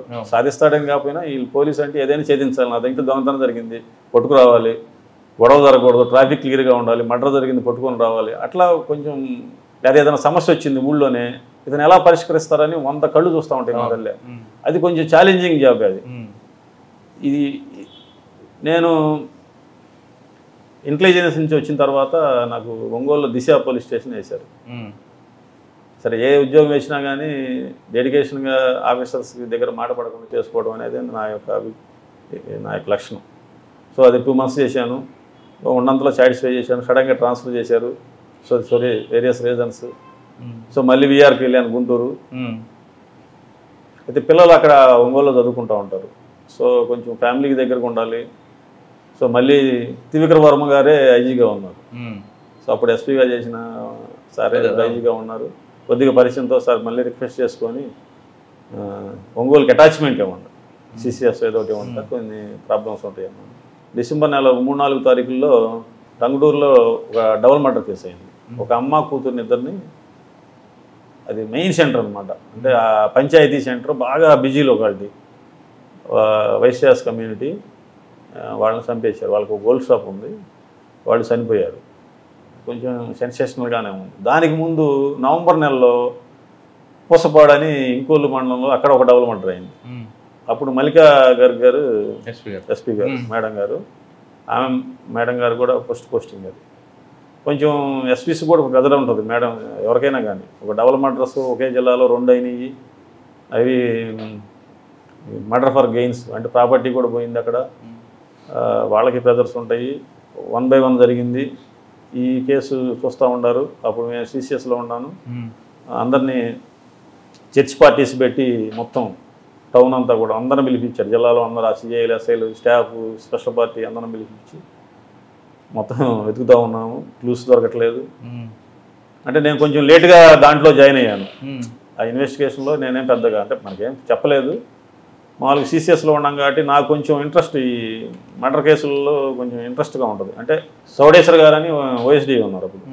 మార్కాపూర్ ఓఎస్డీ గారికి సిట్ ఒకటి పెట్టి ఇన్ఛార్జ్ పెట్టారు. ఐపీఎస్ వచ్చి విజిలెన్స్ కర్నూలులో ఉన్నారు. ఆ మేడం గారిని ఇన్ఛార్జిగా పెట్టి టౌన్ డిఎస్పీ నాగరాజుని కొంతమంది పెట్టి ఒక సిట్ ఏర్పాటు చేశారు. ఒక 20 రోజులు అయింది. వాళ్ళకేమీ క్లూస్ లభించట్లేదు. నేను ఈ మధ్యలో వెళ్ళి ఒకసారి ఆ మేడం గారితో మాట్లాడేటప్పుడు చౌడేశ్వర్ గారితో, మేడం నేను కూడా కొంచెం సిట్లోకి వస్తాను, అంటే మురళి ఈ కేసు బాగా క్రిటికల్గా ఉంది, క్లూస్ ఏం లభించట్లేదు, నువ్వు వచ్చి ఇరుక్కుంటావు అంటే మీన్స్ అంటే అది ఆల్రెడీ ఒక టీం ఉంది, మళ్ళీ నువ్వు కూడా వస్తానంటున్నావు, మేడం గారు సంగతి తెలుసు కదా, కొంచెం బాగా పర్టికులర్గా అడుగుతూ ఉంటారు. మేడం ఓకే మేడం నేనైతే రెడీ, పర్వాలేదంటే కొంత డిస్కషన్ జరిగిన తర్వాత మళ్ళీ నా పేరు కూడా యాడ్ చేసి ఇంకొంచెం మార్చి నేను అడిగిన కొంతమంది ఎస్ఐస్ని వాళ్ళని ఇచ్చి మళ్ళీ ఒక సిట్ ఫామ్ చేశారు. అది జనవరి 2-3 తారీఖుల్లో 22లో అంటే డిసెంబర్ 3వ తారీఖు జరిగింది. మళ్ళీ ఒక నెల రోజులకి ఇంకో సిట్ ఏర్పాటు చేసి నేను టంగుటూరు పోలీస్ స్టేషన్కి వెళ్ళాను. అది వెళ్ళేటప్పుడు ఒక చిన్న కండిషన్ ఒకటి పెట్టాను, ఈ 1 మంత్లో ఈ కేసు సాల్వ్ చేస్తాం మేడం, అయితే దయచేసి నైట్ డ్యూటీస్ అదర్ డ్యూటీస్ మాకు వేయకండి, ఎందుకంటే మళ్ళీ కాన్సన్ట్రేషను కొంచెం దెబ్బతింటుంది అని అడిగితే మేడం గారు చాలా సానుకూలంగా స్పందించారు. పోలీసులు ఏంటంటే అన్ని డ్యూటీలు చేయాలి, ఇది చేయాలి అంటూ ఉంటారు. అక్కడ నాకు లభించింది ఏంటంటే ఓకే క్యారీ ఆన్, నీకు నైట్ డ్యూటీస్ ఇట్లాంటి ఏదైనా స్పెషల్ డ్యూటీస్ ఉంటే ఆపేస్తాం, మీరు క్యారీ ఆన్ అన్నారు. టంగుటూరు పోలీస్ స్టేషన్కి వెళ్ళాను. అక్కడ ఒక రూమ్, పోలీస్ స్టేషన్లోనే ఒక రూమ్ తీసుకున్నాను, శుభ్రం చేసుకున్నాను, టేబుల్స్ వేసుకొని ఒక సిట్ లాగా అంటే చిన్న అదే పెట్టుకొని నేను 9కి వెళ్ళటం అలవాటు నాకు. నా స్టాఫ్ 10:30కి వచ్చేవాళ్ళు. 2 days చూశాను. మూడో రోజు వచ్చేసరికి వాళ్ళు కూడా 9కి, నేనేం మాట్లాడలేదు, నేను 9కి వెళ్ళి కూర్చుంటున్నాను. వాళ్ళు కూడా మీ డ్యూటీలోకి వచ్చేసారు. వాళ్ళు కూడా నా రొటీన్కి వచ్చేసారు. వచ్చేసిన తర్వాత ఆ కేసులో చాలా స్పెషల్స్ ఉన్నాయి. ఎట్లా అంటే నేను ఆ కేసు టేకప్ చేశాను అనగానే ఎవరో ఫ్రెండ్స్ ఉంటారు కదా, ఏం చేస్తున్నావు మురళి అంటే ఇట్లా టంగుటూరు డబుల్ మర్డర్ కేసు, ఏది ఆ భర్త చంపాడు అదేనా, భర్త చంపేది వాళ్ళు పబ్లిక్లో ఎలా వచ్చిందంటే హస్బెండే చంపేశాడు అని ఒక పుకార్లు అవన్నీ గాసిప్స్ నడుస్తూ ఉన్నాయి. పోలీస్ ఆఫీసర్కి ముఖ్యమైనది ఏంటంటే ఏదైతే బయట పబ్లిక్ అనుకుంటున్నారో వాటిని కూడా క్లియర్ చేసుకోవాలి. అవి కూడా నిజమై ఉండొచ్చు, నీ ఇన్వెస్టిగేషన్ చేసుకుంటానే ప్రజలు అనుకునేవి కూడా మనం రూల్ అవుట్ చేసుకోవాలి. లేకపోతే ఫెయిల్ అయినప్పుడు ఆ ఎస్ఐఓ సిఐ అట్లా చేస్తే బాగుండేది, వాళ్ళు మేము చెప్పిన వాళ్ళని చేయలేదు అంటారు. సో మొట్టమొదటి నా టార్గెట్ ఏంది, హస్బెండ్. మొట్టమొదటి వారం అంతా కూడా హస్బెండ్, అతని యొక్క భర్త యొక్క వ్యవహారాలు, ఫోన్స్ అవన్నీ అతను చేసుకొని 1 week తర్వాత ఎస్పీ మేడం గారికి వెళ్ళి కనపడి, మేడం భర్త మాత్రం ఈ కేసులో ఇన్వాల్వ్ లేడు, అతను కూడా పిలిచాను భర్తని, వాళ్ళ కూతురు ఉంది ఇంకో అమ్మాయి, అంటే ఒక కూతురుని ఒక భార్యని చంపేశారు, ఈయన ఒక కూతురు మిగిలారు. ఆయన వచ్చాడు ఒక రోజు, ఏంటండి ఏమనుకుంటున్నారో జనాలు అంట. అదే సార్ మా అమ్మాయి కూడా డౌట్ పడుతుంది సార్, నేనే చంపాను అనుకుంటున్నారా. ఒక 1 week తర్వాత పిలిచి మీరు ఈ మర్డర్ చేయలేదని చెప్పాను. వీళ్ళు పట్టుకోపోయినా ముందు నన్ను చేయలేదని చెప్పారని ఆయన చాలా కళ్ళం నీళ్ళు పెట్టుకున్నాడు. సో అంతవాడికి సక్సెస్ అయ్యాం. అంటే ఫస్ట్ వారం భర్తని ఎలిమినేట్ చేసి, దీంట్లో ఇంకో ట్విస్ట్ ఏంటంటే మరిదిమేన అంటే వాళ్ళ చిన్న అన్నదమ్ములు ఇద్దరు, చిన్న ప్రాపర్టీ డిస్ప్యూట్స్ అంటే మరీ మేజర్ డిస్ప్యూట్స్ కాదు, పంచుకునే కాడ చిన్న ఇష్యూస్ ఉన్నాయి. మరిది షాపులో అంటే ఈ కంప్లైంట్ వాళ్ళ తమ్ముడు షాపులో, టంగుటూరులో గోల్డ్ షాపులో ఒక 6 నెలల ముందు దొంగతనం జరిగింది. సుమారు 12 లక్షల రూపాయల బంగారం పోయింది అక్కడ. మా అన్న ఏమన్నా చేయించుంటాడా అని అతనికి అనుమానం. అది బంగారం షాప్ దొంగతనం జరిగిందని చెప్పి మేమేం చేయించామని ఇతనేమో చేశాడా అని వాళ్ళకు అనుమానం. టౌన్లో కూడా కొంచెం నడుస్తూ ఉంది ఇది కూడా, టంగుటూరులో. అది కూడా 1 weekలో వాళ్ళు కూడా ఇన్వాల్వ్మెంట్ లేదని రూల్ అవుట్ చేసుకున్నాం. సో 1 monthలో 15 days అయిపోయింది target. So so next 15 days దాదాపుగా ఒక 5 lakhs కాల్స్ లిస్టు తీసి పెట్టారు అప్పటికే. అంతకుముందు వర్క్ జరిగిందంతా. అంటే ఆ ఏరియాలో ఆ 2-3 తారీఖుల్లో ఎవరెవరు వచ్చారు, ఎవరెవరు ఆ యొక్క టవర్ కింద ఉండారనేది తీస్తే సుమారు 5 లక్షల కాల్స్ వచ్చింది. వీటి మీద స్పెషల్ పార్టీలు పెట్టి ఆ ఏరియాకి వచ్చిన వాళ్ళందరితో కూడా మాట్లాడించుకుంటూ అట్లా చేస్తూ ఉన్నారు వాళ్ళు. నేను నా టీంలో నాయబ్ రసూల్ అని టంగుటూరు ఎస్ఐ, ఆయన కొంచెం ఐటీ కోర్ చేసి ఈ సిడిఆర్స్ మీద వాటి మీద కొంచెం అవగాహన ఉంది. నాగరాజు అని ఇప్పుడు బలికొరవ ఎస్ఐ చేస్తున్నాడు అతను. వాళ్ళు నా టీం పెట్టుకున్నాను, ఎందుకంటే మన మైండ్ సెట్కి దగ్గరగా ఉండేవాళ్ళు, వర్క్ మైండెడ్ ఉండేవాళ్ళు అని. మేమంతా సీన్కి వెళ్ళటం కంపల్సరీ రెక్కి జరిగి ఉండాలి. మర్డర్ జరగాలంటే property body of murder for gain అంటే ఏదో బంగారం కోసం వచ్చారు, బంగారం కొంత పోయింది, గాజులు అవి పోయినాయి. సో ఆ ఇంటిని ఐడెంటిఫై చేసుకోవడం కోసం వచ్చి ఉంటారు. కాబట్టి 2వ తారీఖు వచ్చిన వాళ్ళని, 3వ తారీఖు వచ్చిన వాళ్ళని అట్లా కాల్స్ అన్ని అనాలిసిస్ చేసుకుంటూ వస్తున్నాము. తీసుకొని ఉండొచ్చు దీంట్లో, ఎందుకంటే వాళ్ళు తెలివి మీరిపోతున్నారు. సో అట్లా కొత్తగా సిమ్ యాక్టివేట్ అయినవి ఇట్లాంటి క్వశ్చన్స్ వేసుకుంటాం మేము. అంటే సీన్ ఆఫ్ అఫెన్స్లో ఉదయం సాయంత్రం 8ంటికి మర్డర్ జరిగింది, సో సాయంత్రం 5ంటికి వచ్చి ఉంటారా, ఉదయం వచ్చి రెక్కి చేశారా, ఇట్లా అప్పుడు వచ్చి ఇప్పుడు లేని వాళ్ళు. అంటే నేరం జరిగిన తర్వాత మళ్ళీ వాడు సీన్ ఆఫ్ అఫెన్స్కి రాడు. సో 2వ తారీఖు 3వ తారీఖు వచ్చి ఆ తర్వాత లేని వాళ్ళ నెంబర్లని ఇట్లా వేరియస్ యాంగిల్స్లో అన్నీ చేసుకుంటా వచ్చి ఈ కొత్త సిమ్ది కూడా వచ్చింది. కొత్త సిమ్ది వచ్చినప్పుడు ఒక సిమ్ము 2వ తారీఖు యాక్టివేట్ అయింది. 2, 3 పనిచేసిద్ది, తర్వాత ఉండదు అది. ఆ 2వ తారీఖు యాక్టివ్ అయిన సిమ్కి కాల్ డీటెయిల్స్ అవి పెట్టి సిడిఆర్స్ పెడితే ఒక ఐఎంఈ నెంబర్ వచ్చింది. ఆ ఐఎంఈ నెంబర్ ప్రకారం నెంబర్ తీస్తే ఒక అడ్రస్ వచ్చింది, అది కందుకూరు అడ్రస్. ఒక అబ్బాయిది వచ్చింది. సో మాకు అర్థమైంది ఏంది, ఒక పాత నెంబర్ ఫోన్, ఒక పాత నెంబర్ వాడే ఫోన్లో ఆ నెంబర్ తీసేసి కొత్త సిమ్ము ఒకటి వాడటం జరిగింది. ఆ సిమ్ము వాడి మర్డర్కి ఉపయోగించుకొని తీసేసి మళ్ళీ యథావిధిగా మళ్ళీ మామూలు నెంబర్ వాడుకుంటున్నారు. అతను విచారించడం అతను ఎంక్వైరీ చేసుకున్నాం, డైరెక్ట్గా అప్రోచ్ కాలేదు. వాళ్ళ ఫాదర్ మీద 7-8 కేసులు ఉన్నాయి. అయితే మర్డర్ కేసులు లేవు, బాడీ అఫెన్స్లు కాకుండా ఓన్లీ ప్రాపర్టీ అఫెన్స్లు, అంటే ఇల్లు బ్రేక్ చేయటం, కిటికీ పగలగొట్టి దొంగతనాలు చేయటం, అట్లాంటివి 7-8 కేసులు ఉన్నాయి. అతను రెగ్యులర్గా మాట్లాడే నెంబర్ని 2 నెంబర్లను ఐడెంటిఫై చేసుకొని వాళ్ళని పట్టుకోవడం జరిగింది. పట్టుకున్న తర్వాత వాళ్ళు చెప్పిన ఇంటి ఇస్తుపోయాము మేము. శివకుర్తిలో ఒక డబుల్ మర్డర్ కేసు జరిగింది. అది ఇప్పుడు 2018లో 2018లో జరిగిన మర్డర్ కేసులో ఇతను ఇన్వాల్వ్ అయి ఉన్నాడు. ప్లస్ శివకుర్తిలో 2 రాబరీస్ జరిగింది, తలకాయ పగలగొట్టి లాక్కి వెళ్ళిన కేసులు. తర్వాత ఈ గోల్డ్ షాప్ ఏదైతే బ్రదర్స్ది గోల్డ్ షాప్ అయిందో ఆ గోల్డ్ షాప్ కూడా వీళ్ళే దొంగతనం చేశారు. ప్లస్ ఒంగోలు టౌన్లో ఒక ఇంట్లో దాదాపు 5-6 కేజీలు వెండి కొట్టేశారు. అంటే ఈ ఒక కేసులో మేము 6 కేసుల్ని బ్రేక్ చేసాం. ఎస్పీ గారు కూడా పాపం చాలా ఆనందపడ్డారు, మేడం గారు చాలా ఎందుకంటే అసలు వీళ్ళిద్దరు చెప్పాడు. ఇతనికి ఈ అక్కల శివకోట వేశారు, అతని పేరు అక్కల శివకోట అని, కందుకూరు నేటివ్. ఇతను బేసికల్గా వడ్రంగి పని చేసుకుంటూ ఉండేవాడు. ఇతను చెడు సవాసాలు ఇవన్నీ కూడా అలవాటు పడి దొంగతనాలు అలవాటు పడ్డాడు. 2017లో ఇతను అత్తగారి ఊరు చేమకుర్తి వచ్చి వైశ్యాస్ని టార్గెట్ చేసుకుంటాడు ఇతను.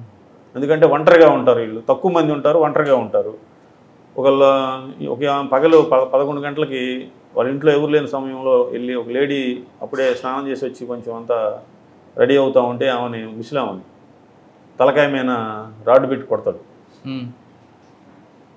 తలకాయ మీద రాడ్ పెట్టి కొట్టి చైన్ లాక్కుని వెళ్తాడు.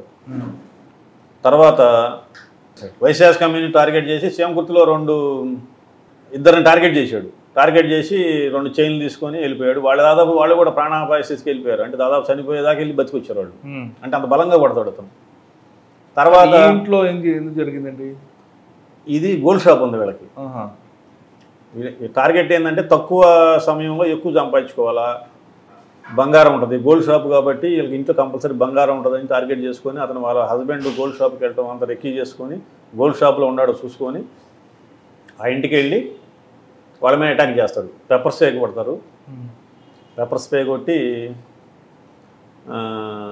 వాళ్ళు కళ్ళు ఎడబెట్టడంలోనే ముందు అమ్మాయిని పొడి చేస్తారు, విచక్షణ రహితంగా పొడుస్తారు. అమ్మాయి ఏం చేసింది అది చూసింది అందుక ఇంట్లో ఉంది కాబట్టి. తర్వాత అమ్మ వస్తుంది, అమ్మని పొడి చేస్తారు. వాళ్ళ దగ్గర పెద్ద ఎక్కువ కూడా ఏం దొరకవు ఆ రోజు, 4 గాజులు చైన్ ఒకటి దొరుకుతుంది.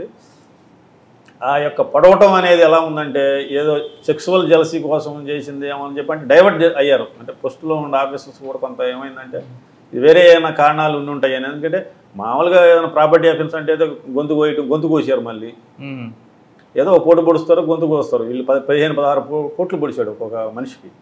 అంటే అంత కొత్త అతను అంటే ఈ రామకోట ఎంగేజ్ చేసిన అతను కొత్త ముద్దాయి అనమాట. వాడికి తెలియదు మర్డర్ చేయాలని కాదండి, వాడికి కొత్తదనం కాబట్టి ఏదో ఆవేశంలో మనిషి ఇన్ని పోట్లు పొడుస్తూనే చచ్చిపోతారు కావాలనుకొని పొడిచాడు వాడు. అవి 2 అది మెయిన్ కారణం. అది దాంతోపాటు ఈ చేమకుర్తి డబల్ మర్డర్ కేసులో ఒక ట్విస్ట్ ఏంటంటే వీళ్ళు చనిపోయిన దానికి ఒక పారిశ్రామికవేత్త కారణం అని చెప్పి అప్పుడు గోలు పెట్టారు. వాళ్ళకి ఏదో చిన్న ల్యాండ్ డిస్ప్యూట్ ఉంది, దాని మీద నడుస్తూనే ఉంది. అది ఆయన గ్రానైట్ వ్యాపారి, ఆయన మీద నడుస్తూ ఉండేది. ఆయన కాదని ఎవిడెన్స్ దొరక్క మేము పట్టుకునేదాకా కూడా అది అతని మీద అపవాదు నడుస్తూనే ఉంది. ఇతనని తేలిన తర్వాత అది ఆయన బయటపడ్డాడు. ఆ కేసులో కూడా సార్ మీరు తల్లి కూతురు డబుల్ మర్డర్ కేసులో ఆంట పట్టుకుంటే ఇవి వచ్చాయి, కానీ ఇంకొక డబుల్ మర్డర్ కేసు జరిగింది కదా పోతవరంలో 2015లో డబుల్ మర్డర్ కేసు జరిగింది. అది వచ్చేసి అది కాదు ఎస్పీ మేడం ఉన్న టైంలో 4 మర్డర్లు జరిగాయి. 2 మీరు సిట్లో ఉన్నారు, మరో 2 ఆ 2ది అది వచ్చి ఇంకోళ్ళు మండలం పూసపాడు గ్రామంలో కూడా వాళ్ళు కూడా ఊరు బయటలో ఉంటారు కొంచెం. అంటే అక్కడ ఎవరు మేల్ ఫీమేలా? మేల్ భార్యాభర్తలు ఇద్దరు, వాళ్ళిద్దరు భార్యాభర్తలని వాళ్ళిద్దరే ఉంటారు. వాళ్ళని చంపేశారు. అది జరిగిన తర్వాత 1 మంత్ లోపు ఇది జరిగింది టంగుటూరుకి. అందరూ ఏమనుకున్నారంటే మహారాష్ట్ర గ్యాంగ్స్ కానీ పార్జీ గ్యాంగ్స్ కానీ ఏమైనా వచ్చినాయి అని చెప్పి పాపం ఆ కోణంలో కూడా విచారించారు. ఇది సక్సెస్ అయిన తర్వాత అంటే వాళ్ళు రాలేదని మేము రూల్ అవుట్ చేసుకున్నాం. అంటే ఆ గ్యాంగ్స్ ప్రమేయం లేదన్న తర్వాత మేము లోకల్గా వెరిఫై చేసుకోవడం, ఈ కాల్స్ ఏం చేసుకుని ఇది అయిపోయింది. పోస్ట్పార్టం ఏంటంటే నేను అక్కడి నుంచి మళ్ళీ వెళ్ళిపోయాను. అంటే ఆ సిట్ అయిపోయింది, నాకు నా టైం అయిపోయింది ప్రకాశంలో. మళ్ళీ మార్చి నెలలో నన్ను మళ్ళీ విఆర్ పెట్టి బాపట్లకి వేయలేదు. బాపట్ల 4వ నెలలో జిల్లాలు ఫామ్ అయింది. 22 ఏప్రిల్ 4 జిల్లాలు ఏపీలో ఫామ్స్ అయింది. బాపట్ల జిల్లా ఏర్పడింది. మళ్ళీ విఆర్ పెట్టారు 1 నెల. మేలో నాకు బాపట్ల జిల్లాకి అటాచ్ చేశారు. కానీ ఆ కేసు ఉండిపోయింది అలా? ఆ కేసు అట్లానే ఉండిపోయింది. అది ఇక దాన్ని ఇది డిటెక్ట్ అయిన తర్వాత అది అట్లానే ఉండింది. ఇప్పుడు కాదు. ఆ వకుల్ జిందాల్ గారు అని అక్కడ బాపట్ల ఎస్పీగా వచ్చారు. వారు మల్లికా గారు ఆ మేడం గారు మురళి కొంచెం ఇన్వెస్టిగేషన్ అది బాగానే చేస్తారు, ఇట్లా మా దగ్గర డబుల్ మర్డర్ కేసు కూడా రేటింగ్ చేశారు. ఆయన కూడా టీంలో ముఖ్యమైన మెంబర్ అది అని చెప్పడం జరిగింది. సార్ కూడా ఉండి మురళి ఈ డబుల్ మర్డర్ కేసు కూడా ఒకసారి చూడయ్యా అన్నారు. సరే మనకి అల్టిమేట్గా నాకు ఈ ఇంట్రెస్టింగ్ సబ్జెక్ట్స్ అవి తీసుకోవడం జరిగింది. ఆ ఫైల్ తీసుకున్నప్పుడు వాళ్ళ పాప అంటే ఎవరైతే డిసీజ్డ్ పాప ఉందో ఆమె చెబురోల్ దగ్గర ఉంటారు. అక్కడ మునిపల్లి దగ్గర ఉండే ఒక అతనితో ఆమెకి illegal affairs something illegal affairs కానీ ఏదో మొత్తానికి ఆమె రిలేషన్షిప్లో ఉంది. ఆమె డినై చేసింది. అది కొద్ది రోజులు నడిచిన తర్వాత మాట్లాడలేదని అవి అని చెప్పి వాళ్ళ అమ్మని బెదిరిస్తూ ఉండేవాడు. మీ అమ్మాయి కనుక మాట్లాడకపోతే మిమ్మల్ని చంపేస్తాం. ఆ విధంగా చనిపోయారు. తర్వాత వాళ్ళు వచ్చి వీళ్ళు ఎందుకు చంపుతారని అనుకున్నారు. ఇతను ఈ ముద్దాయిని ఐడెంటిఫై చేయటం ఆ ఫైల్ అంతా చూసిన తర్వాత కొంచెం మాకు అతని మీద డౌట్ వచ్చింది. నాకు ఇతని పాత్ర ఉండొచ్చేమో. ఎందుకంటే ఆయన వచ్చింది మీకు? అతను అన్నాడుగా వాళ్ళ అమ్మని చంపేస్తాను, ఈ అమ్మాయి నాతో మాట్లాడకపోతే నాతో కలవకపోతే నేను ఆ అమ్మాయిని చంపేస్తాన్నాడు కదా అని ఆమెను విచారించినప్పుడు చెప్పింది. ఆమె ఒరిజినల్ స్టేట్మెంట్లో చెప్పాల కేసులో. నేను మళ్ళీ రీఎంక్వైరీ చేసేటప్పుడు అడిగాను. అదే రిపీట్గా అడుగుతుంటే చెప్పుంటుంది. మళ్ళీ నేను అందరిని పిలిపించాను, ఆ విట్నెస్లను పిలిపించి ఏందమ్మా ఏం జరిగింది నిజం చెప్తేనమ్మా ఏదన్నా తెలిసేది, మాకు ఎట్లా తెలుస్తుంది ఏదన్నా మీరు ఏదో ఒకటి చెప్పాలంటే ఇట్లా అనుమానం ఉంది సార్ నాకు కూడా, వాడు అంటా ఉండేవాడు అన్నా. అతని సిడిఆర్స్ నేను తీసాం. తీసినప్పుడు ఫోన్లు ఏమి రాలేదు అక్కడికి, కానీ అతనికి వేరే ఒక ఇల్లీగల్ అఫైర్స్ ఉన్నాయి ఆయనకి ఇంకోసాట. ఆమెతో రెగ్యులర్గా మాట్లాడుతున్నాడు. మళ్ళీ ఆ అమ్మాయి తెప్పించుకున్నాం. అంటే కేసులో ఎలా క్లూస్ వస్తాయి అనేది. సస్పెక్ట్కి ఇంకొక ఇల్లీగల్ కాంటాక్ట్స్ ఉన్నాయి. ఆ ఇల్లీగల్ కాంటాక్ట్ చేసినప్పుడు ఒకరోజు మర్డర్ జరిగే రోజు కొత్త నెంబర్ నుంచి ఆమెకు ఫోన్ వస్తుంది, అంతే అయిపోయింది. ఆ నెంబరు లొకేషన్ తీస్తే అది పొసపాడు వచ్చింది, మర్డర్ జరిగే ఏరియాకి వచ్చి వెళ్ళింది అది. ఓహో, అంటే ముద్దాయి ఇక్కడ ఒక కొత్త సిమ్ తీసుకొని రోజు మాట్లాడే అలవాటును చంపుకోలేక అతనికి ఎవరితో అయితే సంబంధం ఉందో వాళ్ళకు మాట్లాడి నేను ఈ నెంబర్లో ఉంటాను అని చెప్పి ఏదో హాయ్ బాయ్ ఏదో చెప్పుకొని అతను మర్డర్కి వెళ్ళిపోయాడు. అంటే ఆ అమ్మాయికి తెలియదు అది. ఆ అమ్మాయితో మాట్లాడడానికి నేను ఈ నెంబర్లో ఉంటాను, ఈ రోజు మాట్లాడకపోతే కొంచెం వాళ్ళకి రోజు మాట్లాడే వాళ్ళకి ఇబ్బంది ఉంటుంది. ఆ నెంబర్ వల్లే డిటెక్ట్ చేసాం. చేయటం, అతని నిఘా పెట్టడం. అప్పుడు సిఐ రంగనాథ్ ఉన్నాడు, రంగనాథ్కి ఆ ఇన్ఫర్మేషన్ చెప్తే అతను వెళ్ళి పట్టుకొస్తే అతను అడ్మిట్ అయ్యాడు. జస్ట్ పట్టుకొస్తేనే అడ్మిట్ అయ్యాడు అతను. తీసుకురాగానే పట్టుకోగల అర్థమైపోయింది అతనికి, సార్ నేనే చేశాను. ఎందుకు చేశాడట? ఇదే ఆ అమ్మాయి నా దగ్గర రావట్లేదు, మా పిల్లలు పెద్దాళ్ళు అవుతున్నారు, నేను నీతో రిలేషన్ మెయింటైన్ చేయలేను. అంటే అమ్మాయి పెళ్ళైంది? పెళ్ళేం పెద్దామే, పెద్దామే మ్యారేజ్ చేసుకుని అక్కడ ఉంటా. అతను భర్త లేడా మరి? భర్త లేదు. పిల్లలు పెద్ద అయ్యారు, నేను రాను, నీతో కలవడం ఇప్పుడులాగా మాట్లాడటం కుదరదు అని అంటే ఆమెని బెదిరిస్తాడు వాళ్ళ అమ్మని కూడా. మీ అమ్మాయికి నువ్వు చెప్పు, లేదా నేను చంపేస్తానని. నేను ఎందుకు చెబుతాను మా అమ్మాయికి, దానికి సంసారం ఉంది కదా అది అని చెప్పి ఆమె నిరాకరించిందని ఇంట్లో ఉండిద్దరిని, తల్లి కూతురుని కాదు తండ్రిని అమ్మని. తండ్రి ఏం చేశాడు మరి? ఇంట్లో ఉన్నాడు కాబట్టి ఐడెంటిఫై చేస్తారు కదా వాళ్ళు. అప్పుడు కూతురు ఉందా? కూతురు లేదు, కూతురు వాళ్ళ చెబ్రోల్లో ఉంది. అంటే అట్లా ప్రకాశం జిల్లాలో మల్లికా గారికి మేడం గారి టైంలో జరిగిన 2 మర్డర్ కేసులు కూడా నేనే డిటెక్ట్ చేయడం జరిగింది. ఓకే, ఇంకేమున్నాయండి ఇక్కడ? 2015లో ఎన్జీపాడు మండలం, ఇది కూడా ప్రకాశం జిల్లాని, పోతవరం అనే గ్రామంలో వృద్ధులు వాళ్ళు కిరాణా షాప్ పెట్టుకొని జీవనం కొనసాగిస్తూ ఉంటారు. వారిని ఉదాహరణగా తలకాయ కొట్టి చంపేశారు. ఎవరు? గుర్తు తెలియని వాళ్ళు, అన్నోన్ పర్సన్స్. అదే టైంలో నెల్లూరులో కూడా జరిగింది ఇట్లానే. నెల్లూరు రూరల్లో ఒక డబుల్ మర్డర్ అయింది. వాళ్ళ దగ్గర నుంచి కూడా చైన్ అయిపోతూ ఉంటాయి. కావల్లో ఒక మర్డర్ అయింది ఎట్లానే. అన్నీ కూడా తల మీద కొట్టి చంపేయడం. ఎంఓ ఒకటే. నెల్లూరు టౌన్లో మర్డర్ చేసి వెళ్ళే టైంలో పబ్లిక్ పట్టుకున్నారు వాడిని. కుక్కపల్లి వెంకటేష్ అని, కలిగిరి మండలం, కావల దగ్గర. పబ్లిక్ పట్టుకొని అప్పచెప్పారు. వాళ్ళు పట్టుకొని పోలీసు వాళ్ళు కూడా ఇమీడియట్గా వెళ్ళి పట్టుకుంటే సంచిలో సుత్తి అది ఉంది. రెడ్ హ్యాండ్గా దొరికాడు. రెడ్ హ్యాండ్గా దొరకడం వల్ల ఇన్వెస్టిగేషన్ కొంచెం స్పీడ్ చేయాల్సి వచ్చింది, ఎక్కువ విచారించడానికి లేకుండా పోయింది. ఒంగోలులోంచి ఒక బైక్ తెచ్చానని మాత్రం రాశారు అక్కడ. అంటే అంత త్వరగా ఇంట్రాగేషన్ జరగలేదు, అయితే హర్రీబర్రీలో ఉండొచ్చు. ఇక్కడ నా ముందు చేసినటువంటి సిఐ గారు కూడా వెళ్ళి ఆ కేసులు విచారించుకునే టయానికి అంత ఫిక్స్ అయిపోయి రిమాండ్ కూడా పెట్టడం జరిగింది. అయితే ఒక ఒంగోలులో ఒక బైక్ దొంగతనం చేశాడు, ఆ బైక్ ఇక్కడ వేరే వాళ్ళకి ఇచ్చాడని ఒక చిన్న క్లూ ఉంది. నేను వచ్చిన తర్వాత మేము ఛార్జెస్ కొంగలోనే మా దగ్గర ఉన్నటువంటి యూఏ కేసులు పెండింగ్ ఉన్నటువంటి వాటిలో టాప్ కేసు ఇదే ఉంది, డబుల్ మర్డర్ కేసు. ఎట్లా చేయాలి వాడని అనుమానం అంతే. ఆల్రెడీ అతనికి హ్యాంగింగ్ పడి ఉంది, ట్రైల్ అయ్యి వేరే మర్డర్ కేసులో కన్విక్షన్ అయిపోయి ఉంది. కన్విక్షన్ ముద్దాయి నెల్లూరు సెంట్రల్ జైల్లో ఉన్నాడు. ముందు ఆ బైక్ పట్టుకున్నాం. బైక్ పట్టుకుంటే బైక్ అది హైదరాబాద్ రిజిస్ట్రేషన్. ఆ ఓనర్ వెళ్ళి పట్టుకుంటే ధోబీ ఘాట్ వచ్చి నాంపల్లి దగ్గర ఏదో సమ్ ఏరియాలో ఒక అడ్రస్ వచ్చింది. అతన్ని వెళ్ళి అడిగాం, ఈ బైక్ అంటే పలానా ఆయన ఎన్జీపాడు మండలంలో వాళ్ళకి అమ్మాను సార్ అని. ఎన్జీపాడు మండలం వాళ్ళు నా దగ్గర కొనుక్కున్నారు సార్, ట్రాన్స్ఫర్ చేసుకోలేదు వాళ్ళు అని. వాళ్ళని పట్టుకుంటే బైక్ పోయిన మాట వాస్తవమే సార్, కానీ ఎప్పుడు పోతవరంలో మర్డర్ జరిగిన రోజే వీళ్ళ బైక్ పోయింది. సో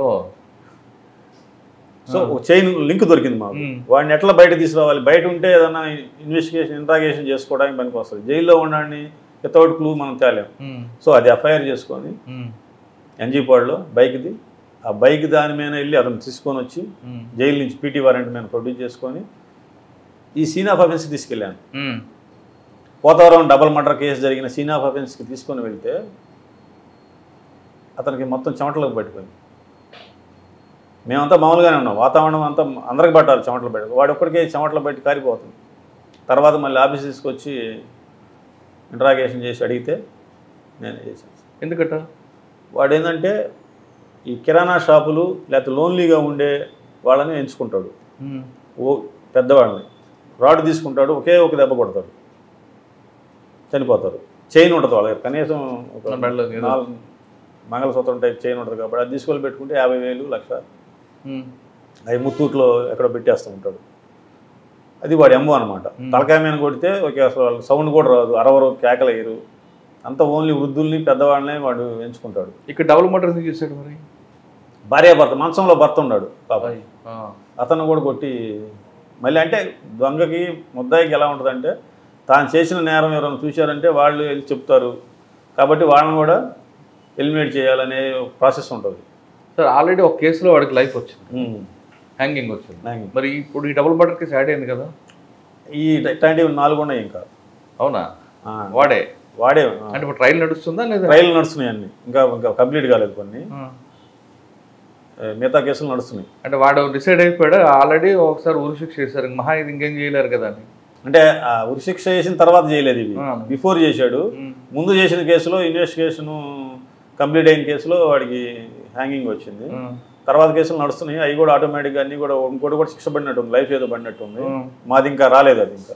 సో ఆ విధంగా కూడా అది పోతవరం డబుల్ మర్డర్ కేసు కూడా ఛేదించడం జరిగింది. సార్ ఈ 4 కాకుండా ఇప్పుడు తర్వాత ఎక్కడికి వచ్చారు? ప్రకాశం జిల్లాతో మీకు బంధం తెగిపోయాక ఇక్కడికి వచ్చారా? అవును సార్, ప్రకాశం జిల్లా అయిపోయిన తర్వాత అక్కడ నుంచి మళ్ళీ ఇంటెలిజెన్స్కి వెళ్ళి సరే అంతా అయిపోయింది. సూళ్ళూరుపేటకి 1 year అయింది వచ్చి, last year August. Sir Sullurpeta రాగానే మెయిన్ ఛాలెంజ్ వచ్చింది. సూళ్ళూరుపేట నాకు కొంచెం కొత్త ప్రదేశం, కొంచెం బోర్డర్ ఇష్యూస్ ఉంటాయి. బోర్డర్ ఇష్యూస్ అంటే తమిళనాడు పిల్లలు వస్తూ ఉంటారు, కల్చర్. సూళ్ళూరుపేటలో వచ్చేది కన్నా వచ్చిన తర్వాత బార్డర్ ఇష్యూస్ కాకుండా ఇక్కడ యూఏ కేసులు ఏమైనా మీరు ఫోకస్ చేయాలి, ఎందుకంటే మీరు అన్ని కూడా యూఏ కేసుల మీద ఎక్కువ ఉంది కదా. ఇక్కడ యూఏ కేసుల్లో అంత చెప్పుకోదగ్గ అంటే మీన్స్ ఫేమస్ అంటే ఇక్కడ మర్డర్స్ తక్కువ. ఇలా సూళ్ళూరుపేట ఈ ప్రాంతం అంతా ఏంటంటే కొంచెం ప్రాపర్టీ అఫెన్స్లు, గాంజా ఇట్లాంటి కేసులే ఉంటాయి. మర్డర్స్ కొంచెం రేరు. సో మాకు ఫస్ట్ ఛాలెంజ్ ఏంటంటే గాంజా. ఇక్కడ గంజాయి బాగా విరివిగా దొరుకుతూ ఉండేది. అప్పుడు అంతకుముందు ఉన్నటువంటి సమయంలో బాగా విచ్చలవిడిగా ఉండేది. కొంచెం కత్తులు తీసుకొని తిరగటం అట్లాంటి కల్చర్ ఉండేది. కుర్రాళ్ళు అటు 10 మంది ఇటు 10 మంది రావటం ఇట్లా ఉండేది.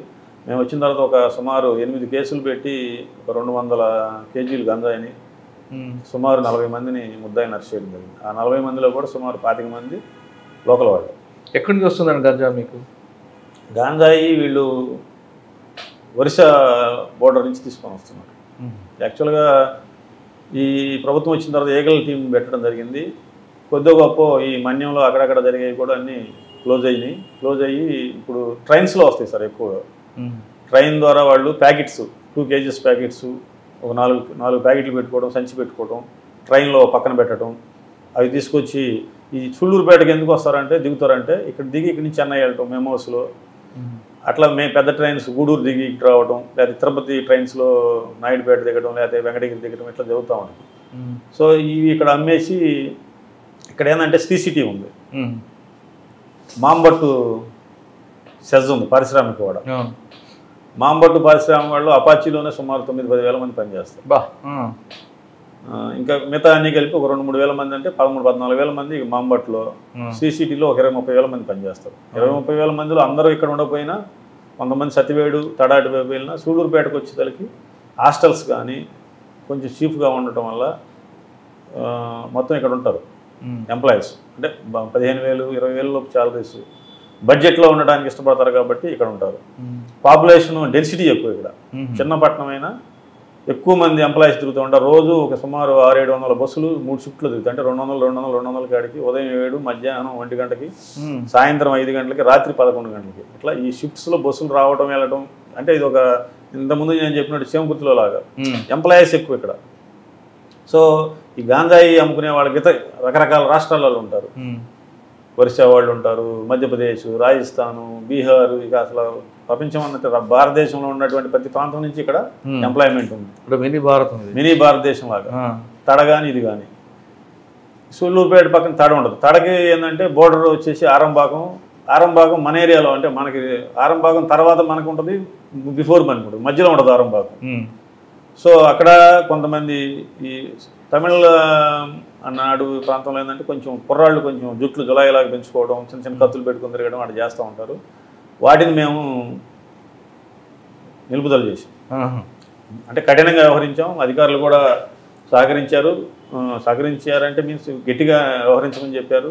ఎటువంటి ఒత్తిడి లేవు మాకేమీ.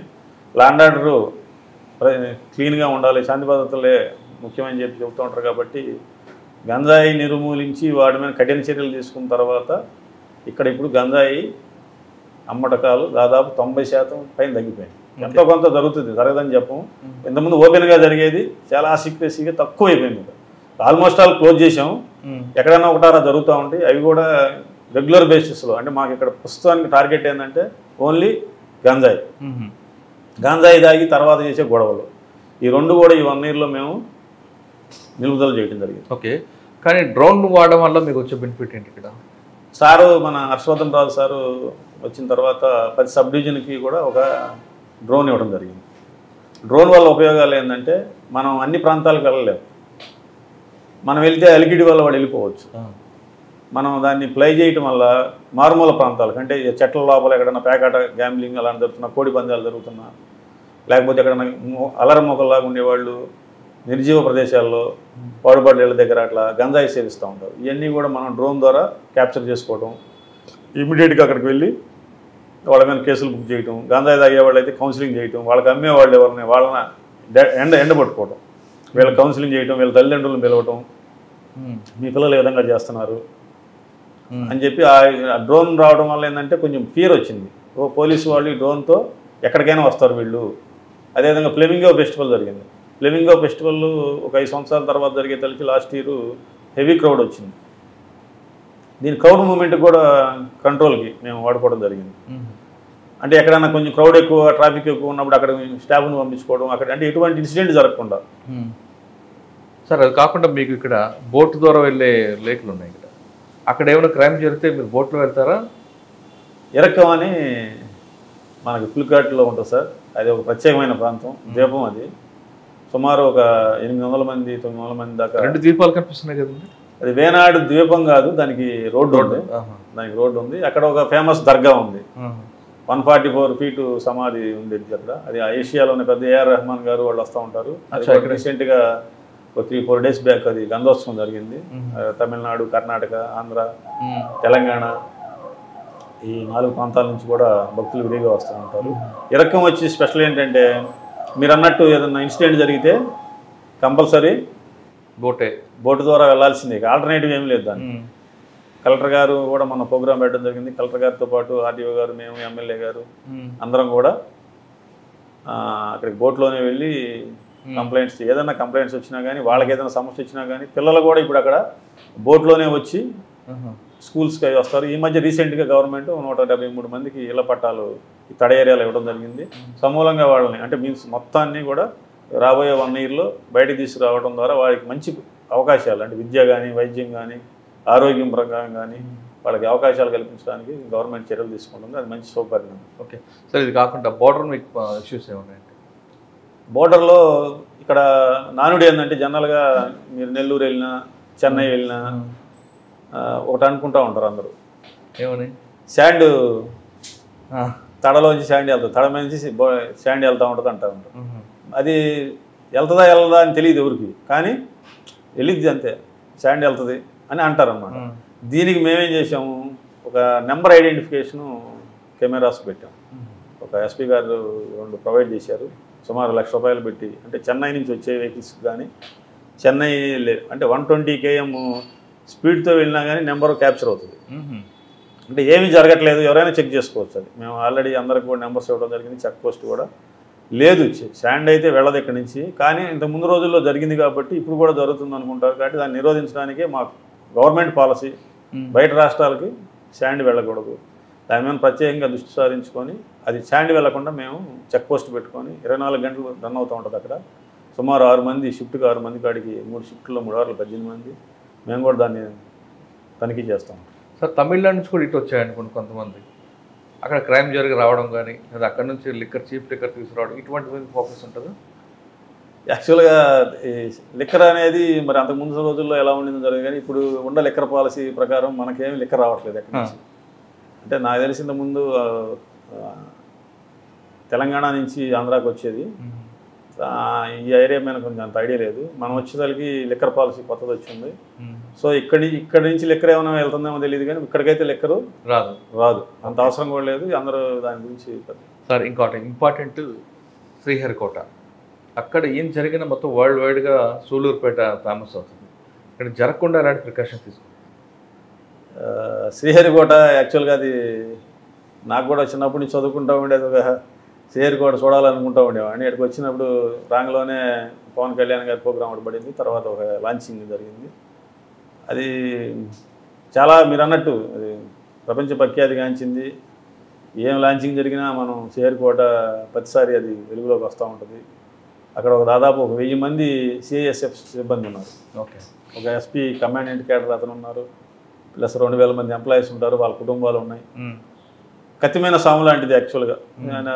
సిఐఎస్ఎఫ్ వాళ్ళు అనిత్యం కూడా కాపలా కాస్తూ ఉంటారు. ప్లస్ ఒక మెరైన్ పోలీస్ స్టేషన్ ఉంది, నాకు ఒక పోలీస్ స్టేషన్ ఉంది, ఒక ఎస్ఐ గారు ఉంటారు, వారి సిబ్బంది ఉంటారు. ప్లస్ దీంట్లోకి సంబంధించి కాలనీస్ ఉన్నాయి కొన్ని, ఒక 3 కాలనీలు. పుట్టి పెరిగి శ్రీహరికోటలో ఏరియాలోనే పుట్టి పెరిగిన వాళ్ళకి అక్కడ కాలనీస్ పెట్టారు. వాళ్ళు ఒక 700-800 మంది ఉంటారు. వీళ్ళందరికీ కూడా పాసెస్ ఉంటాయి. ఈ కాలనీస్ని తనిఖీ చేసుకుంటూ ఉంటాం. కొత్త వ్యక్తులు ఎవరైనా వస్తే ఈ మధ్య గవర్నమెంట్ కూడా ఫింగర్ ప్రింట్స్ స్కానర్స్ అని ఇచ్చారు. ఎస్పీ గారు కూడా ప్రత్యేక సేవలు తీసుకొని మాకు ఒకటి ఇవ్వడం జరిగింది. అందరికీ కూడా ఫింగర్ ప్రింట్స్ మేము తీసుకుంటున్నాం. ప్రతి ఎంప్లాయీది, బీహార్ వాళ్ళు కానీ ఒరిస్సా వాళ్ళు కానీ, అక్కడ లోపల శ్రీహరికోటలోకి వెళ్ళే ప్రతి ఎంప్లాయీ, అంటే అవుట్ సోర్సింగ్ ఎంప్లాయీలు, లేబర్ వర్క్ చేసే ప్రతి ఒక్కరి కూడా అన్నీ కూడా ఫింగర్ ప్రింట్స్ తీసుకోవడం జరిగింది. అంటే నేరం ఏమైనా జరిగినా కానీ రికార్డు ఉండాలని. ఈ మధ్య కూడా ఒక సేలం నుంచి ఒక ఫోన్ వచ్చింది, శ్రీహరికోటలో ఏదో బాంబు సంబంధించిందని. దాన్ని సేలం వెళ్ళి కూడా అదే మీరు చెప్పినట్టు అది కొంచెం అంతా అలజడైపోయింది. శ్రీహరికోటలో బాంబు అని. అంతకుముందు లాంచింగ్ జరిగిన తర్వాత వచ్చింది ఇది. మళ్ళీ నేనే పర్సనల్గా సేలం వెళ్ళి అతన్ని తీసుకొని వచ్చి విచారించడం జరిగింది. అయితే అతను కొంచెం మెంటల్గా డిజార్డర్లో ఉన్నాడు. మన రుయ్ హాస్పిటల్లో కూడా ప్రొడ్యూస్ చేసి సర్టిఫికేట్ కూడా తీసుకోవడం జరిగింది. దాని మీద ఐబీ వాళ్ళు, మన ఇంటెలిజెన్స్ వాళ్ళు కూడా అందరూ వచ్చి కూడా అతన్ని విచారించారు. ఇప్పుడు ఏంటంటే చిన్నదాన్ని కూడా అన్ని ఢిల్లీ దాకా కూడా అంత. సూళ్ళూరుపేటలో ప్రధాన సమస్య ట్రాఫిక్. హైవే విపరీతమైన వెహికల్స్ 24 hours నడుస్తుంటాయి. అసలు ఆ ఇష్యూని ఎలా చేయాలి? ఒక్కసారి ఒక ట్రాఫిక్ జామ్ అయిందంటే కొన్ని కిలోమీటర్లు సూళ్ళూరుపేటలో మీరు చెప్పినట్టుగా ట్రాఫిక్ సమస్య ఉండింది. ఇందాక చెప్పిన గంజాయి తర్వాత ప్రధానమైన సమస్య ట్రాఫిక్. ఎవరైనా వృద్ధులు ఉంటారు వీళ్ళు, అంటే శ్రీహరికోటలో రిటైర్డ్ ఎంప్లాయీస్, వాళ్ళందరూ కూడా ఎప్పుడైనా వచ్చి కలుస్తూ ఉంటారు. వాళ్ళు ఎప్పుడైనా ప్రోగ్రామ్స్ పిలిచిన వెళ్తూ ఉంటాను, వాళ్ళు అడుగుతూ ఉంటారు, సార్ కొద్దిగా ట్రాఫిక్ సమస్య ఉందని. దానికి సంబంధించి మా ఎస్పీ సార్ మాకు బాగా సహకరిస్తూ ఉంటారు. అడిగితే ఒక రక్షక్ కూడా ఇచ్చారు, 2 బ్లూ కోడ్స్ ఇచ్చారు.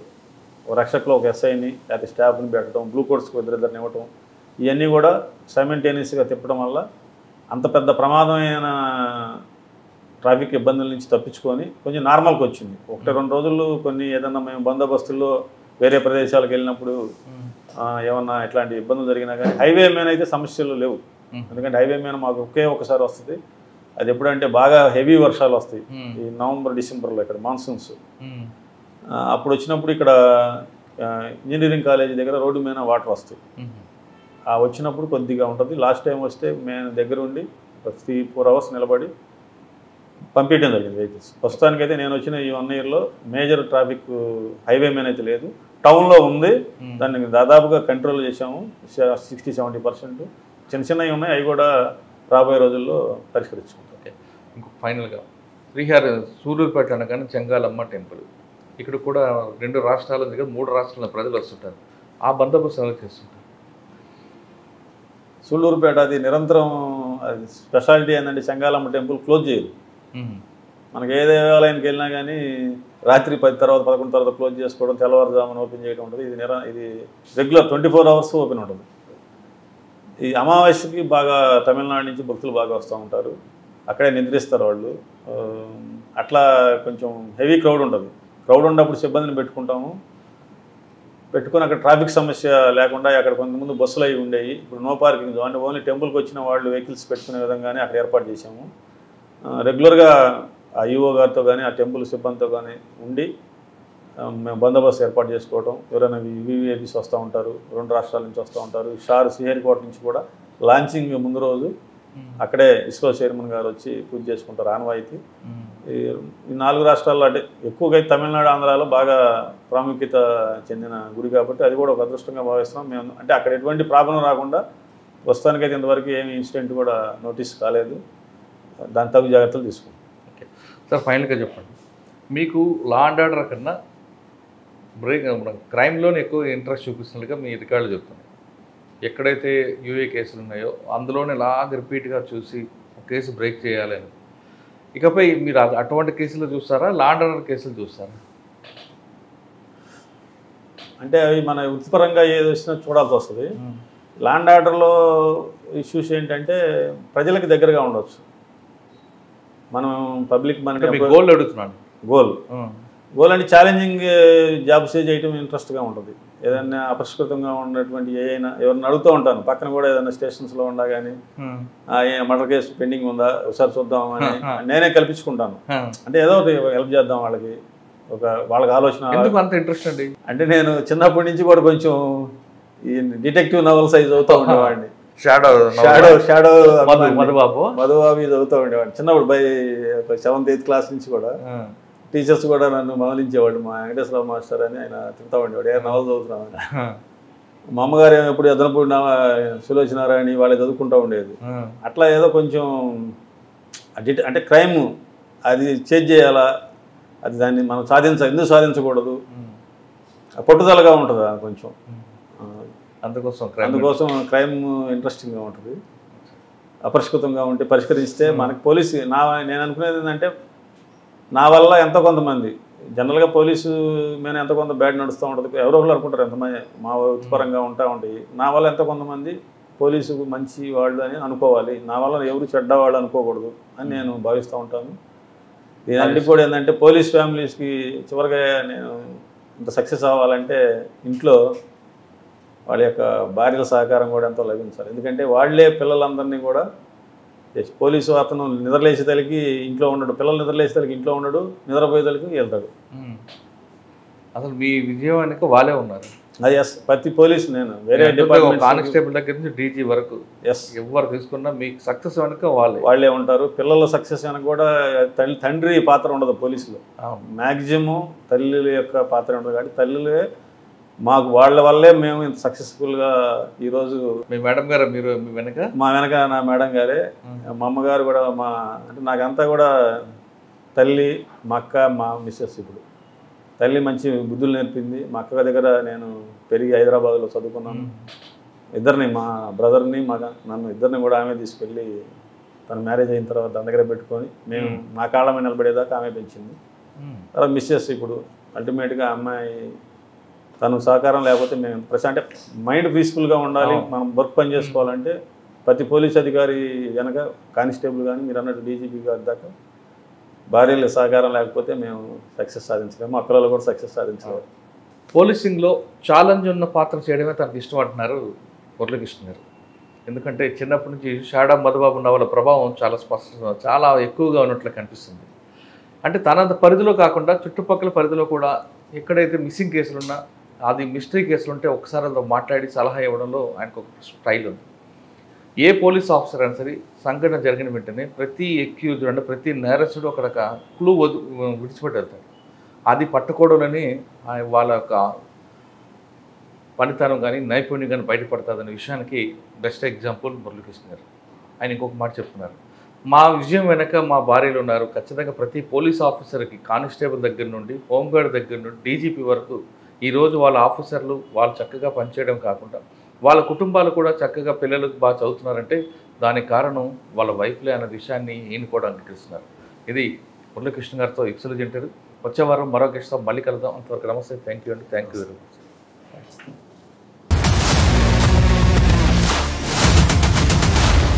iDreams, this police diaries is something very, very valuable towards that. I must really appreciate Murali, your insights. iDreams founder and CEO Chinna Vasudev Reddy Gartoni, Muralidhar, crime stories చాలా famous అయిపోయినావు.